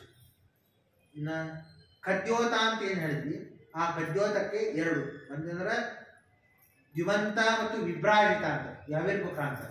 ಅಂದರೆ ದೇವರು 2 ಕಣ್ಣುಗಳನ್ನು ಕೊಟ್ಟಿದ್ದಾನೆ. ಕದ್ಯೋತ ಅಂದ್ರೆ ನಾವಂತೀವಿ ಮಳೆಯಲ್ಲಿ ಹುಳ ಅಂತ, ರಾತ್ರಿ ಹುಳ ಅಂತೀವಲ್ಲ, ಮಿಚ್ಚಿರ್ತದೆ. ಅದರ ಕತ್ತಲೆಯಲ್ಲೂ ಕಾಣುವಂತಹ ಶಕ್ತಿ ನಮ್ಮ ಕಣ್ಣಿಗೆ ಇದೆ. ಕತ್ತಲದಾಗ ಇಷ್ಟದ ಅಂತ ಅಂದಕ್ಕಾಗಿ ಅದು ಬಲಕಿ, ಅದು ಬಲಕಣ್ಣು. ಶುದ್ಧವಾದದ್ದನ್ನ ದೇವರನ್ನ ನೋಡುವ ಪ್ರಯತ್ನವನ್ನ ಮಾಡುವುದಕ್ಕಾಗಿ ಒಂದು ಕಣ್ಣು. ಎರಡೂ ಕಣ್ಣುಗಳು ಬೇಕೇ ಬೇಕು. ಆದರೆ ಮಾಡಿದ ಕರ್ಮವನ್ನ ತ್ಯಾಗವನ್ನ ಮಾಡಬೇಕಾದಾಗ ಸಾಧನೆಗೆ ವಿಘ್ನ ಬರಬಾರದಕ್ಕಾಗಿ ಎರಡು ಕಣ್ಣುಗಳು. ಆದರೆ ಯಾವುದನ್ನ ನೋಡಬಾರದು ಅದನ್ನ ತ್ಯಾಗವನ್ನ ಮಾಡುವುದಕ್ಕಾಗಿ ಅದಕ್ಕೆ ರಕ್ಷಣಾ ರೂಪದಲ್ಲಿ ಇರುವುದೇ ರೆಕ್ಕೆ, ಬರೆ. ಅದನ್ನ ನಾವು ಮುಚ್ಚಿಕೊಳ್ಳಬೇಕು. ಕಿವಿಯಿಂದ ಬಿಡ್ತೀವಿ, ಕಣ್ಣನ್ನ ಕೇಳಿದ ಅಪಶಬ್ದಗಳನ್ನು ಬಿಡ್ಲಿಕ್ಕೆ ಸಾಧ್ಯತೆ ಅದು. ಕಿವಿಯಿಂದ ಕೇಳಿ ಈ ಕಡೆ ಬಿಟ್ವಿಪ್ಪ, ಕಣ್ಣನ್ನ ಮುಚ್ಚಿಕೊಂಡೇ ರಕ್ಷಣೆಯನ್ನು ಮಾಡ್ಕೊಂಡು ಮತ್ತು ಕಣ್ಣು ತೆಗಿತಾ ರಕ್ಷಣೆಯನ್ನು ಮಾಡ್ತೀವಿ, ಕಣ್ಣು ನೋಡ್ತಾ ರಕ್ಷಣೆ ಮಾಡ್ತೀವಿ, ಸಾಧ್ಯವಿಲ್ಲ. ಕಣ್ಣನ್ನು ಮುಚ್ಚಿ ರಕ್ಷಣೆಯನ್ನು ಮಾಡಿಕೊಳ್ಳುವುದಕ್ಕಾಗಿ ಇದ್ದಾರೆ. ಇನ್ನೊಂದು ನಳಿನಿ ಮತ್ತು ನಾಲಿನಿ ಅಂತ, ಒಂದು ಸುಗಂಧವನ್ನು ಸ್ವೀಕಾರವನ್ನು ಮಾಡುವುದಕ್ಕಾಗಿ, ಒಂದು ದುರ್ಗವನ್ನು ಬಿಡುವುದಕ್ಕಾಗಿ. ಇನ್ನೊಂದು ರಸನ ವಿಪಜ್ಞಾ ಅಂತ. ನಾಲಿಗೆ ಮಾಡುತ್ತೆ, ಎರಡು ಕೆಲಸವನ್ನ ಮಾಡುತ್ತೆ. ಒಂದು ಶಬ್ದವನ್ನು ಹೇಳುತ್ತೆ ಮತ್ತು ರಸಗಳನ್ನ ಆಸ್ವಾದನೆಯನ್ನ ಮಾಡುತ್ತೆ. ಯಾವ ತಿಂದಿರಿ, ಖಾರೋ, ಉಪ್ಪು, ಹುಳಿಯೋ, ಯಾವ ರಸವಿದೆ ಅನ್ನೋದನ್ನು ಸೂಚನೆಯನ್ನು ಕೊಡುತ್ತೆ. ಖಾರ ಅಂದ್ರೆ ಒಂದು ತಿಳ್ಲಿಕ್ಕೆ ಗಂಟೆ ತಾವು ಕರೆದುಕೊಂಡು ಹೋಗ್ತಾ, ಇಲ್ರಿ ಖಾರ ತಿಂದು ಅಲ್ಲಿದಲ್ಲೇ ಹೋಗ್ತಾನೆ. ಬಾಯಾಗಿ ಹಾಕೊಂಡಿರ್ತಾನೆ, ಎರಡನೇ ಕ್ಷಣ ಕೂಳ್ತಾನೆ. ಯಾಕೆ ಕೂಳ್ತಾನೆ, ಮುಂದೆ ಅದು ತಿಂದ್ರೆ ನಮ್ಗೆ ಚಲೋ ಅಲ್ಲ ಅಂತಂದ್ರೆ ಬಾಯಿಗೆ ಗೊತ್ತಾಗುತ್ತೆ. ಅದನ್ನ ಇರುವಂತಹ ಶಕ್ತಿಯನ್ನ ನಾಲಿಗೆ ಕೊಟ್ಟ. ಮತ್ತು ನಾಲಿಗೆ ಕೊಟ್ಟಂತಹ ಇನ್ನೊಂದಂದ್ರೆ ಶಬ್ದಗಳ ಉಚ್ಚಾರಣೆ. ಬಾಯಿಯನ್ನ ಯಾಕೆ ಕೊಟ್ಟಪ್ಪ, ನಾಲಿಗೆ ಕೊಟ್ಟಿದ್ರು ಸಾಕಾಗಿತ್ತು. ನಾಲಿಗೆ ಒಂದೇ ಇದ್ರೆ ಸಾಕಾಗಿತ್ತು, ಬಾಯಿ ಯಾಕೆ ಕೊಟ್ಟ? ಶಬ್ದಗಳ ಉತ್ಪನ್ನವಾಗಬೇಕಾದಾಗ ಆ ಸ್ಥಾನಗಳು ಬೇಕು, ಇಲ್ಲದಿದ್ರೆ ಉಚ್ಚಾರಣೆ ಆಗುವುದಿಲ್ಲ. ನಮ್ಮಲ್ಲಿ ಶಬ್ದಗಳನ್ನ ಉಚ್ಚಾರಣೆ ಮಾಡಬೇಕಾದ್ರೆ ಕೇವಲ ಪ ಪ ಭ ಭ ಮ ಈ ಶಬ್ದಗಳನ್ನ ಆಡ್ತೀವಿ. ನಾನು ಉದಾಹರಣೆಗಾಗಿ ಹೇಳ್ತಾ ಇದ್ದೀನಿ. ಇದನ್ನ ತುಟಿಗಳನ್ನ ಮುಟ್ಟಿಸದೇನೆ ಅಂದ್ರೆ ಆಗ್ಲಿಕ್ಕಾಗತ್ತ? ತುಟಿಯನ್ನು ಮುಟ್ಟಿಸದೇನೆ ಆ ಶಬ್ದ ನಮಗೆ ಹೊರಗಡೆ ಬರುವುದೇ ಇಲ್ಲ. ಒಂದು ಶಬ್ದ ಹಲ್ಲನ್ನು ಮುಟ್ಟಿ ಅಂತದೆ, ಒಂದು ತುಟಿಯನ್ನು ಮುಟ್ಟಿಸಿ ಅಂತದೆ, ಒಂದು ನಾಲಿಗೆಯ ಮೇಲೆ ಭಾಗವನ್ನು ಮುಟ್ಟಿಸಿ ಅಂತದೆ. ಎಲ್ಲ ಮೇಲೆ ಮುಟ್ಟಿಸಿ ಅನ್ಬೇಕು, ಕೆಳಗಿಟ್ಟು ಅಂತೀವಿ ಅಂದ್ರೆ ಬರುವುದಿಲ್ಲ. ಎಲ್ಲ ಶಬ್ದಗಳನ್ನು ಹೇಳುವ ಕಾಲದಲ್ಲಿ ಶಬ್ದದ ಉಚ್ಚಾರಣೆಯಲ್ಲಿ ಅಲ್ಲಿ ಹುಟ್ಟುವಂತಹ ಇದು ಬಾಯಿಯಲ್ಲಿ ಎಲ್ಲೆಲ್ಲಿ ಯಾವ ಸ್ಥಾನದ ಹುಟ್ಟುತ್ತೆ ಅನ್ನೋದನ್ನು ಹೇಳ್ತೀನಿ. ಅನ್ನೋದಕ್ಕಾಗಿ ಬಾಯಿಯನ್ನು ಒಂದು ಮುಖವಾಗಿ ತಾನು ದ್ವಾರವನ್ನಾಗಿ ದೇವರು ಮಾಡಿಕೊಟ್ಟ. ಆ ದ್ವಾರದಲ್ಲಿ ಎರಡು ಕೆಲಸವನ್ನ ಮಾಡಿದ. ಒಂದು ರಸದ ಆಸ್ವಾದನೆಯನ್ನು ಮಾಡುವುದಕ್ಕಾಗಿ, ಒಂದು ಕೆಲಸವನ್ನು ಇದು ಮಾಡುವುದಕ್ಕಾಗಿ. ಈ ವಿಧವಾಗಿರುವಂಥದ್ದು ಕೊನೆಗೆ ಇರುವಂಥದ್ದು ಮಲಮೂತ್ರಗಳನ್ನು ಬಿಡುವುದಕ್ಕಾಗಿ ಆಸುರಿ ಮತ್ತು ದುರ್ಮಗ ಎಂಬುವಂತಹದನ್ನು ಕೊಟ್ಟಿದ್ದಾನೆ. ಈ ವಿಧವಾಗಿರುವಂತಹ ದೇವರು ನವರೇಂದ್ರಿಯಗಳನ್ನ ನಮಗೆ ಕೊಟ್ಟಿದ್ದಾನೆ. ಇದರಿಂದಾಗಿ ಆಗುವಂತಹ ಕಾರಣಗಳು ಮಾಡುವಂಥದ್ದು ಪ್ರಾಣ, ಅಪಾನ, ವ್ಯಾನ, ಉದಾನ ಸಮಾನ ರೂಪವಾಗಿರುವಂತಹ ಕಾರ್ಯಗಳು ವಾಯುದೇವರು ನಮ್ಮಲ್ಲಿ ನಿಂತು ಈ ಎಲ್ಲ ಕಾರ್ಯಗಳನ್ನು ನಮ್ಮಲ್ಲಿ ಮಾಡಿಸ್ತಾರೆ. ಆದ ಕಾರಣ ಇದರಿಂದ ಸಹಿತವಾಗಿರುವಂತಹ ಕರ್ಮಗಳಾಗಬೇಕು. ಇನ್ನ ಬಂತಪ್ಪ ಪ್ರಶ್ನೆ, ಇನ್ನ ಮದುವೆ ಆದ ಯಾರ ಜೊತೆಗೆ ಮದುವೆ ಆದ ಅಂದ್ರೆ ಅಕ್ಕಿ ಹೆಸರು ಪುರಂಜನಿ. ಆ ಪುರಂಜನಿ ಹೆಸರೇನು ಅಂದ್ರೆ ಬುದ್ಧಿ. ಬುದ್ಧಿ ಜೊತೆಗೆ ಮದುವೆ ಆದ. ಬುದ್ಧಿ ಹೆಂಗ್ ಹೇಳ್ತದ ಅಂತ ಕೇಳ್ತಾ ಹೋದ, ಉಳಿದನ್ನ ಕೇಳಿಲ್ಲ. ಅದ ಕಾರಣಾಭಿಧವಾಗಿ ಮಾಡಿದ. ಮಕ್ಕಳು 100. ಆ 100 ಮಕ್ಕಳೇ ನಮಗೆ 100 ವರ್ಷದ ಆಯುಷ್ಯ. 100 ಮಕ್ಕಳೇ ನಮಗೆ 100 ವರ್ಷದ ಆಯುಷ್ಯ. ನಮ್ಮನ್ನ ರಕ್ಷಣೆ ಮಾಡುವ ಸೈನಿಕರೇ 360 ಜನ. ಅವರೇ ನಮಗೆ ವರ್ಷಗಳು ಇರುವಂತವು. ಇಂದ ಬಂತಪ್ಪ, ನಮ್ಮನ್ನ ನಾಶ ಮಾಡುವುದಕ್ಕಾಗಿ ಮೊದಲಿಗೆ ಬಂದವರು ಯಾರಂದ್ರೆ ಚಂಡವೇಗ. ಇಟ್ಟ ಬಿಟ್ಟಂತೆ ಒಂದೇನೋ ರೋಗ ಬಂತಪ್ಪ. ನಮ್ಮ ದೇಹದಲ್ಲಿ ಬಲವಿದೆ, ಇನ್ನೂ ಆಯುಷ್ಯವಿದೆ. ಅದರ ಸೈನಿಕರಿದ್ದಾರೆ 306 ಜನ ಅನ್ನೋದಕ್ಕಾಗಿ ಆಯುಷ್ಯವಿದೆ, ಮಕ್ಕಳಿದ್ದಾರೆ, ಇಂದ್ರಿಯಗಳಿವೆ, ಗಟ್ಟಿಮುಟ್ಟಾಗಿವೆ ಅನ್ನೋದಕ್ಕಾಗಿ ಎಷ್ಟೇ ತ್ರಾಸ ಕೊಡ್ಲಿ ಅದನ್ನ ನಾವು ರಕ್ಷಣೆಯನ್ನ ಮಾಡಿಕೊಡ್ತೀವಿ. ದೇಹದಲ್ಲಿ ಬಲವಿದ್ದಾಗ, ಗಟ್ಟಿಮುಟ್ಟಿದ್ದಾಗ ರಕ್ಷಣೆಯನ್ನು ಮಾಡಿಕೊಡ್ವಿ. ಆಗ ಈ ಬಂದಂತಹ ರೋಗ ನನಗೆ ಹತಾಶನಾಗಿ ಹೋಗ್ಬಿಡ್ತೀವಿ. ಆದರೆ ಅದೇ ಚಂಡವೇದ ಮಕ್ಕಳು ಯಾರು? ಜ್ವರ, ಪರಜ್ವರ. ಜ್ವರ ಅಂದರೆ ನಮಗೆ ಬರುವಂತಹ ಜ್ವರನೇ. ಪ್ರಜ್ವರ ಅಂದರೆ ಕಫ, ಕೆಮ್ಮು ಮೊದಲಾದವು. ಅಂದರೆ ಮೊದಲಿಗೆ ಪ್ರಜ್ವರ ಬಂದ, ಮೊದಲಿಗೆ ನೆಗಡಿ ಶುರುವಾಯಿತು, ಕಫ ಗಡ್ತು. ಈ ಕಫ ಒಂದು ಅನ್ಕೋತ ಬಾಡಿ ಹೀಟ್ ಆಯಿತು. ಆಮೇಲೆ ಜ್ವರ ಬಂತು. ಜ್ವರ ಬಂದ ಮೇಲೆ ಅದನ್ನು ರಕ್ಷಣೆ ಮಾಡುವುದಕ್ಕಾಗಿ ತ್ರಾಸಾಯಿತು. ಕಣ್ಣು ಉರ್ಲಿಕ್ಕೆ ಶುರು ಆಯಿತು. ಕಣ್ಣು ಉರ್ಲಿಕ್ಕೆ ಶುರು ಆದಮೇಲೆ ಎಷ್ಟು ದಿವಸಗಳಂತೆ ಒಂದೊಂದು ದಿವಸ ಒಬ್ಬೊಬ್ಬ ಮಕ್ಕಳನ್ನು ಕಳೆದುಕೊಂಡು ಹೋದರೆ 360 ಜನರನ್ನು ತಾನು ಕಳೆದುಕೊಂಡ, ಸೈನಿಕರನ್ನು ತಾನು ಕಳೆದುಕೊಂಡು ಬಿಟ್ಟ. 360 ಜನ ಸೈನಿಕರು ತೀರಿ ಹೋದ ಮೇಲೆ ಅವನ ಕಡೆ ಇದ್ದಂತಹ ಆಯುಷ್ಯ 100 ವರ್ಷದ ಆಯುಷ್ಯದಲ್ಲಿ ಮಕ್ಕಳು ತೀರಿಕೊಂಡ್ರೆ ಒಬ್ಬೊಬ್ಬರ ಕಡಿಮೆ ಆಗ್ತಾ ಆಯುಷ್ಯ ಕ್ಷೀಣಿತವಾಗ್ತಾ ಆಗ್ತಾ ಆಗ್ತಾ ಹೋಯಿತು. ಆಗ್ತಾ ಹೋದ ಮೇಲೆ ಕ್ಷೀಣಿತವಾಗಿರುವಂತಹ ಆ ದೇಹವನ್ನು ಇಟ್ಟುಕೊಂಡು ತಾನೇನ್ ಮಾಡಬೇಕು? ಆಗ ತನಗೆ ಇರುವಂತಹ ಇಂದ್ರಿಯಗಳು ಒಂದೊಂದು ಬೀಳ್ತಾ ಹೋದವು. ತಿನ್ಲಿಕ್ಕೆ ಹೋದ್ವಿ, ರುಚಿ ಹತ್ತಲಿಲ್ಲ, ಬಾಯಿ ರುಚಿ ಹತ್ತುವಂತರಿ. ವಾಸನೆ ತೋತ್ವಿ, ಏನೋ ವಾಸನೆ ಬರುವುದಿಲ್ಲ. ಒಂದೊಂದಾಗಿ ನಮ್ಮ ದೇಹದಲ್ಲಿರುವ ಇಂದ್ರಿಯಗಳು ನಾಶವಾಗ್ತಾ ಹೋದವು.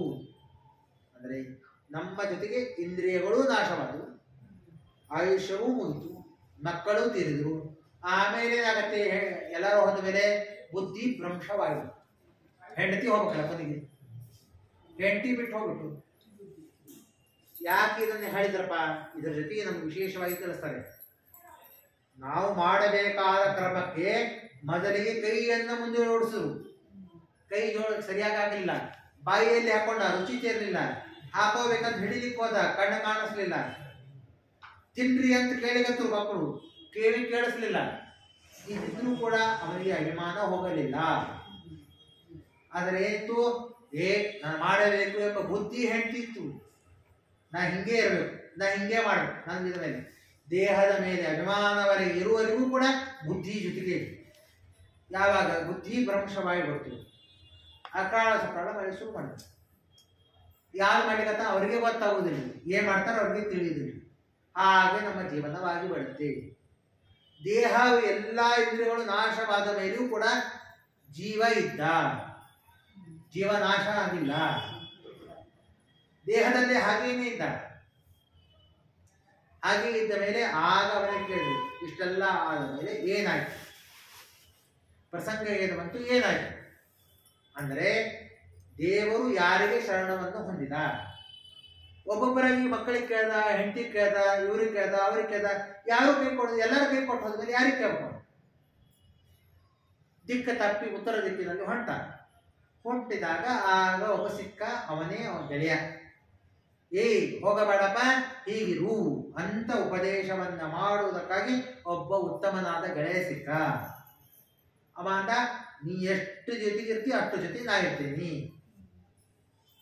ಅವ ಯಾರು ಅಂದ್ರೆ ಅವನು ಆತ್ಮಸಖ, ಅವನೇ ದೇವರು. ಎಲ್ಲರೂ ಹೋದರೂ ಕೂಡ ದೇವರು ನಮ್ಮ ಜೊತೆ ಕೈ ಬಿಟ್ಟು ಹೋಗುವುದಿಲ್ಲ. ದೇಹದಲ್ಲಿ ಎಲ್ಲಾ ಹೋಗಿಬಿಡುವುದು, ಆದರೆ ದೇವರ ನಮ್ಮ ಜೊತೆಗೆ ಸದಾಕಾಲ ಇದ್ದೇ ಇರ್ತಾನೆ. ಅಂತಹ ಆ ದೇವರನ್ನ ಆಶ್ರಯಿಸಬೇಕು ಅಂತ ನಾರದರು ಉಪದೇಶವನ್ನ ಮಾಡ್ತಾರೆ. ಇದು ಇರುವಂತಹ ಗುರಂಜೋಪಾಖ್ಯಾನ. ಅಂದರೆ ಯಾವುದರ ಮೇಲೆ ಅಭಿಮಾನವನ್ನ ಪಡೆಬೇಡಿ. ದೇಹದ ಯಾವ ಇಂದ್ರಿಯಗಳು ಶಾಶ್ವತವಲ್ಲ. ಯಾವ ನಮ್ಮ ಜೊತೆಗೆ ಶಾಶ್ವತವಾಗಿ ಹೋಗುವುದನ್ನು ಯಾವುದೂ ಇರ್ತಾವ, ನಮ್ಮನ್ನ ರಕ್ಷಣೆ ಮಾಡ್ತಾವ, ಯಾವುದೂ ಶಾಶ್ವತವಲ್ಲ. ಯಾವುದರ ಮೇಲೆ ಅಭಿಮಾನವನ್ನ ಪಡೆಬೇಡಿ. ಕೊನೆಗೆ ಬುದ್ಧಿಯಾದ ಜೊತೆಗೆ ಇರ್ತದೆ ಹೆಂಡತಿಯಂತೆ, ಅದೂ ನಮ್ಮ ಜೊತೆಗೆ ಇರುವುದಿಲ್ಲ. ಕೇವಲ ಇರೋದು ಯಾರಪ್ಪ? ಆತ್ಮಸಖ, ಆ ಗೆಳೆಯ ಮಾತ್ರ ನಮ್ಮ ಜೊತೆಗೆ ಇರ್ತಾನೆ. ಮುಂದೆ ನಾವು ಹೋಗಬೇಕಾದಂತಹ ಇವೇನು ಸ್ಥಳಗಳ ಹೇಳ್ತಾರೆ, ನಾವು ಇಲ್ಲನ್ನ ಬಿಟ್ಟಾದ ಮೇಲೆ ಯಾವ ಸ್ಥಳಕ್ಕೆ ಹೋಗಬೇಕಾಗಿದೆ? ಉತ್ತಮವಾದ ಲೋಕಕ್ಕೆ ಹೋಗಬೇಕಾಗಿದೆ. ಆ ಉತ್ತಮ ಲೋಕಕ್ಕೆ ಹೋಗಬೇಕಾದಾಗ ಯಾವ ಊರಿಗೆ ಹೋಗಬೇಕು ಆ ವಿಧವಾಗಿರುವಂತಹ ಚೀಲವನ್ನ ಕಟ್ಟಬೇಕು. ಚೀಲವನ್ನ ಯಾವ ಊರಿಗೆ ಹೊಂಟೀವಿ? ಬದರಿ ಯಾತ್ರೆಗೆ ಹೊಂಟೀವಿ ಅನ್ನೋ ಮಾತ್ರಕ್ಕೆ ಇಲ್ಲಿ ಯಾವುದೋ ಫಂಕ್ಷನ್ಗೆ ಹೋಗ್ತಾ ಮದುವೆಗೆ ಹೋಗುವ ಸಾಮಾನು ಕಟ್ಬಿಟ್ರ. ಬದರಿ ಯಾತ್ರೆಗೆ ಹೊಂಟಿಪ್ಪ, ನೀವು ಮದುವೆಗೆ ಹೊಂಟಿಲ್ಲ. 10,000 ರೇಷ್ಮೆ ಸೀರೆ ಇಟ್ಕೊಂಡು ಬದರಿ ಯಾತ್ರೆಗೆ ಹೋಗ್ತೀನಿ ಅಂದ್ರೆ ಹೋಗಿ ಏನ್ ಮಾಡ್ತೀವಿ? ಥಂಡ್ ಇರ್ತದೆ, ಸೀರೆ ರೇಷ್ಮೆ ಸೀರೆ ಹೊತ್ತಿದ್ರೆ ಥಂಡ್ ಹೋಗೋದಿಲ್ಲ, ನಿಮ್ಗೆ ಶಾಲೆ ಬೇಕಲ್ಲಿ. ಹಂಗಿದ್ರೆ ಸಾಧನೆ ಆಗತ್ತೆ. ಯಾವ ಊರಿಗೆ ಹೋಗ್ತಾ ಇದ್ದಿ ಅನ್ನೋದು ನಿಮಗೆ ಗಮನಕ್ಕೆ ಬರಲಿ. ಈ ದೇಹ ಹೋಗ್ತಾ ಇರೋದು ಮುಂದೆ ಎಲ್ಲಿ, ಅದನ್ನ ನೀವು ಚೀಲ ಬಂದ ಇಲ್ಲಿ ಕಟ್ಟಬೇಕೀಗ. ಅದು ಕಟ್ಟಬೇಕಾಗಿರುವಂತಹ ಚೀಲವೇ ನಮಗೆ ಪುಣ್ಯ. ಅದು ಕಟ್ಟಿದ್ವಿ ಅಂದ್ರೆ ಆರು ದೇವರ ಕಡೆಗೆ ಹೋಗಬೇಕು ಎಂಬ ಇಚ್ಛಿದ್ರೆ ದೇವರ ಜೊತೆಗೆ ಹೋಗುವಂತಹ ಪುಣ್ಯವನ್ನ ಇಲ್ಲಿ ನಾವು ಚೀಲವನ್ನಾಗಿ ಕಟ್ಟಬೇಕು. ಬೇರೆ ಕಟ್ಟಿದ್ರೆ ಇನ್ನೂ ಪ್ರಯೋಜನ ಬರುವುದಿಲ್ಲ, ಅಲ್ಲಿ ದೇವರು ಕರ್ಕೊಳ್ಳುವುದಿಲ್ಲ. ಅಲ್ಲಿ ಆ ಚೀಲವನ್ನ ಕಟ್ಟಿಕೊಂಡು ಹೋಗಿ ಸರಳ ಒಳಗೆ ನಾವು ಹೋಗಬಹುದು, ಅಲ್ಲಿ ಉಪಯೋಗಿಸಿಕೊಳ್ಳಬಹುದು ಆ ಪುಣ್ಯವನ್ನ. ಇಲ್ಲದಿದ್ರೆ ನಮ್ಮ ಈ ದೇಹದಿಂದ ಮಾಡಿದ ಯಾವ ಕರ್ಮವೂ ಕೂಡ ನಮಗೆ ಉಪಯೋಗ ಬರುವುದು ಸಾಧ್ಯವೇ ಇಲ್ಲ. ಆದ ಕಾರಣ ಈ ವಿಧವಾದ ತತ್ವೋಪದೇಶವನ್ನ ಮಾಡ್ತಾರೆ. ಇದೇ ನಮಗೆ ಚತುರ್ಥ ಸ್ಕಂದದಲ್ಲಿ ಹೇಳುವಂತ ಒಂದು ದಿವ್ಯವಾದ ಉಪದೇಶ. ಮೊದಲಿನಿಂದ ಕೇಳಿಕೊಂಡಾಗ ನಮ್ಮ ಜೀವನದಲ್ಲಿ ಮಾಡಬೇಕಾಗಿರುವಂತಹ ಆದರ್ಶಮಯವಾಗಿರುವಂತಹ ತತ್ವಗಳನ್ನು ತಿಳಿಸಿಕೊಡುವುದೇ ಚತುರ್ಥ ಸ್ಕಂದ. ನಾಲ್ಕನೇ ಸ್ಕಂದದಲ್ಲಿ ವಿಶೇಷವಾಗಿ ಏನು ಹೇಳಿದ್ದಾರೆ ಅಂದರೆ, ಮೊಟ್ಟು ಮೊದಲು ನಾವು ನಮಗಿಂತಲೂ ಯೋಗ್ಯತೆಯಲ್ಲಿ ಉತ್ತಮರಾದವರ ಜೊತೆಗೆ ಅವಹೇಳನ ಮಾಡಿದರೆ ನಮಗೆ ಅಧಃಪತನವಾಗತ್ತೆ. ಇದು ದಕ್ಷ ಪ್ರಜಾಪತಿಯಿಂದ ಕಲಿಬೇಕಾದಂತಹ. ದಕ್ಷ ಪ್ರಜಾಪತಿ ರುದ್ರದೇವರಿಗೆ ಅಪಮಾನವನ್ನು ಮಾಡಿದ ಕಾರಣ ನಮಗೇನಾಯ್ತು, ನಮಗಿಂತಲೂ ಯೋಗ್ಯತೆಯಲ್ಲಿ ಉತ್ತಮರಾದವರನ್ನ ಹಳೆಯ ಬೇರೆ, ಆದರೆ ಯೋಗ್ಯತೆಯಲ್ಲಿ ಉತ್ತಮರಾದವರನ್ನ ನಿಂದೆಯನ್ನು ಮಾಡಿದಾಗ ಅಧಃಪತನವಾಗುತ್ತೆ. ಆದ ಕಾರಣ ನಾವು ಮಾಡುವ ಜೀವನದಲ್ಲಿ ಪ್ರತಿ ಕ್ಷಣವೂ ನಮಗೆ ಹೆಜ್ಜೆ ಹೆಜ್ಜೆಗೆ ಪರೀಕ್ಷಕರಾಗಿ ಬರ್ತಾರೆ ಸಾಧನೆಗೆ. ಯಾರು ಬಂದರು ಸಾಧನೆಗೆ ಅಡ್ಡಿಯಾಗಿ? ಧ್ರುವರಾಜನಿಗೆ ನಾರದರು ಬಂದರು. ಧ್ರುವರಾಜನಿಗೆ ನಾರದರು ಬಂದರು. ಸಣ್ಣ ಹುಡುಗಿದ್ದಿ, ಆಟ ಆಡ್ಲಿಕ್ಕೆ ಹೋಗು, ಅಮ್ಮ ಅಪ್ಪ ಕಡೆ ಹೋಗು, ಎಲ್ಲ ವಿಧವಾದಂತ ಕೇಳಿದ್ರು. ಆಗ ನಮಗೆ ಮನಸ್ಸು ಚಂಚಲವಾಗದೇನೆ ನಾವು ಸ್ಥಿರವಾಗಿ ನಿಂತು ಸಾಧನೆಯನ್ನ ಮಾಡ್ತೀವಿ ಅಂತ ಪಣ ತೊಡ್ತೇವೆ ಅಂದ್ರೆ ಇದ್ದಂತಹ ಮುಂದೆ ಇದ್ದಂತಹ ಗುರುಗಳು ನಮಗೆ ಉಪದೇಶವನ್ನ ಮಾಡ್ತಾರೆ. ನಿನ್ನ ಮನಸ್ಸು ಚಂಚಲವಾಗಿದೆ ಅಂದ್ರೆ ಗುರುಗಳು ನಮಗೆ ಕೈ ಬಿಟ್ಟು ಹೋಗ್ತಾರೆ, ಏನೂ ಪ್ರಯೋಜನವಿಲ್ಲ.